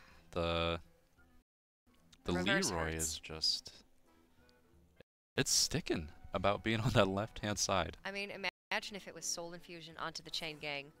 Any of these Put the Chain games, Gang right? down before the Spreading Plague comes out. Yeah. Guys takes the game and takes the series in a come from behind 3-2 victory. Oh, I love it. They've got the legendary card portrait here. Yeah, you get those at the HCT Championship events, so maybe they actually came out to the Blizzard Arena to one of the HCT Championships to get one of those. Yeah, I mean, it's a great cause to celebrate coming in with that reverse sweep, and a bit of a heartbreak for their opponents as well. Just, wow. Leroy just would not budge there. That was really rough for Simon Fraser. Do happen. They unfortunately will not be advancing to the next stage of the tournament, but CSU Dominguez will be.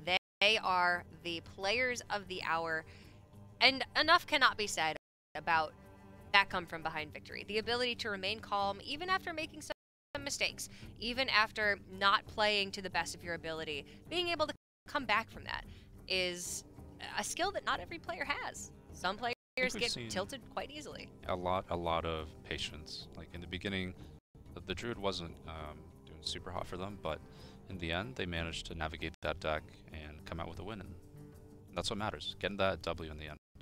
They got that W indeed. Now we get a chance to talk to them about that win and get their thoughts on that series. Congratulations, y'all. What's going through your head right now after that insane reverse sweep?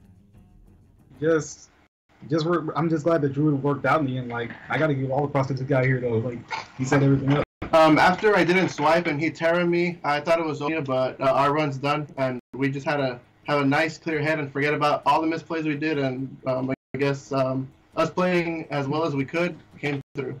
Can you talk a little bit about coming into this week? I think overall in the set you guys were pretty favored. You had them a good read on them just bringing aggro, and you guys brought a pretty solid lineup against them. Well, honestly, I tried to look up their deck list and I couldn't find it, so I just brought what I thought were probably the best 3 decks that are kind of hard to counter. And I'm not sure why I couldn't access their deck list, but it didn't matter in the end, I guess. I mean, being in tune with the meta certainly has paid off for you guys. Yeah, I mean, sometimes just bringing the stuff just worked out for y'all this time. Talk to me about your experience so far in this tournament. Coming into this week, you know, it was a decider match. It was a win and in for you guys, and that had to be stressful, but have you enjoyed the experience as a whole? Definitely. I've completely enjoyed this whole thing. It's been a lot of fun all the way through. We met through this, so it's just really cool, and we meet obviously once a week to do the tournament, and every time it's always a blast. Well, talk to me about esports at Cal State. You guys said that you met through this. Did you, come together specifically for this? How'd that happen?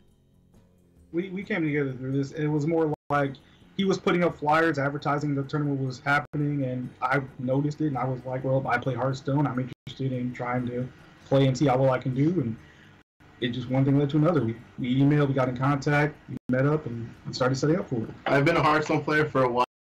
And when I knew about the Collegiate TESPA, I made it sure that I'd play and participate in it. So I just had to find 2 other people to play with, pretty much.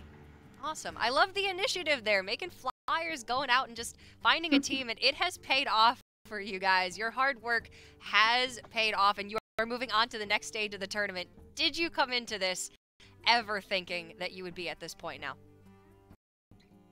Me, I didn't. I'm excited that we got this. I kept telling myself, I kept trying to treat every single game as it's just another game of Hearthstone for me. It's like it's a big game of Hearthstone, but it's not anything more than that to keep myself relaxed. And I've been playing big tournaments for a while, but this is the first time I'm ever live, you could say. But I do play a lot of fireside gatherings, and I used to play, other card games like Yu-Gi-Oh, stuff like that. So I'm pretty experienced in the competitive level scene.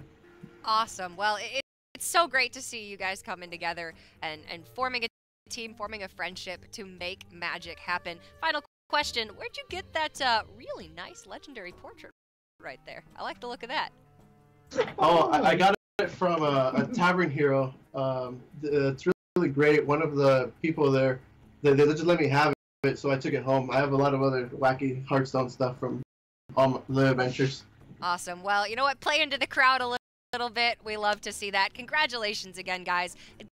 Good luck moving on to the next stage of the tournament. I'll be rooting for you. Thank you. Thank you. We appreciate it.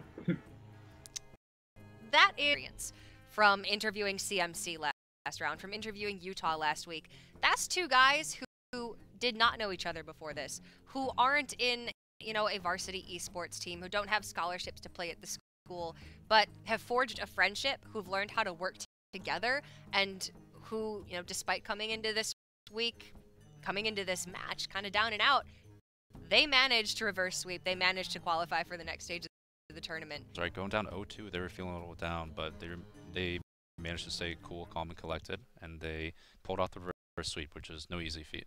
No, that is no easy feat at all. Again, mental fortitude is so important, and for a lot of these players, the one player said he's done this quite a few times, maybe taking a leadership position on the team, which is awesome, but another player, this was his first real go at it. He'd been playing Hearthstone for a while, but didn't have competitive experience really, didn't have on-screen experience, and that can newer players, even experienced players, can get a little bit nervous under the lights, although I'm sure that never happens for you. It's happened quite a few times, even just this year, so you never really quite get used to it. All right, well, let's take a look at a recap of today and what we can expect for tomorrow. Our first series with a 3-1 victory for South Florida over Wake Forest. Our second series, a 3-0 sweep from CMC over Utah to secure CMC that perfect record in this tournament. And then finally, in a 3-2 reverse, we have CSU Dominguez taking it over Simon Fraser and moving on to the next stage of the tournament. Really, congratulations to all 3 of the teams today. Tomorrow, it's going to be the East and North regions, Penn State Blue versus Penn State White, Notre Dame versus UOI. I have no idea why I just said Notre Dame like that, so apologies to all the Notre Dame fans out there, because that was really dumb.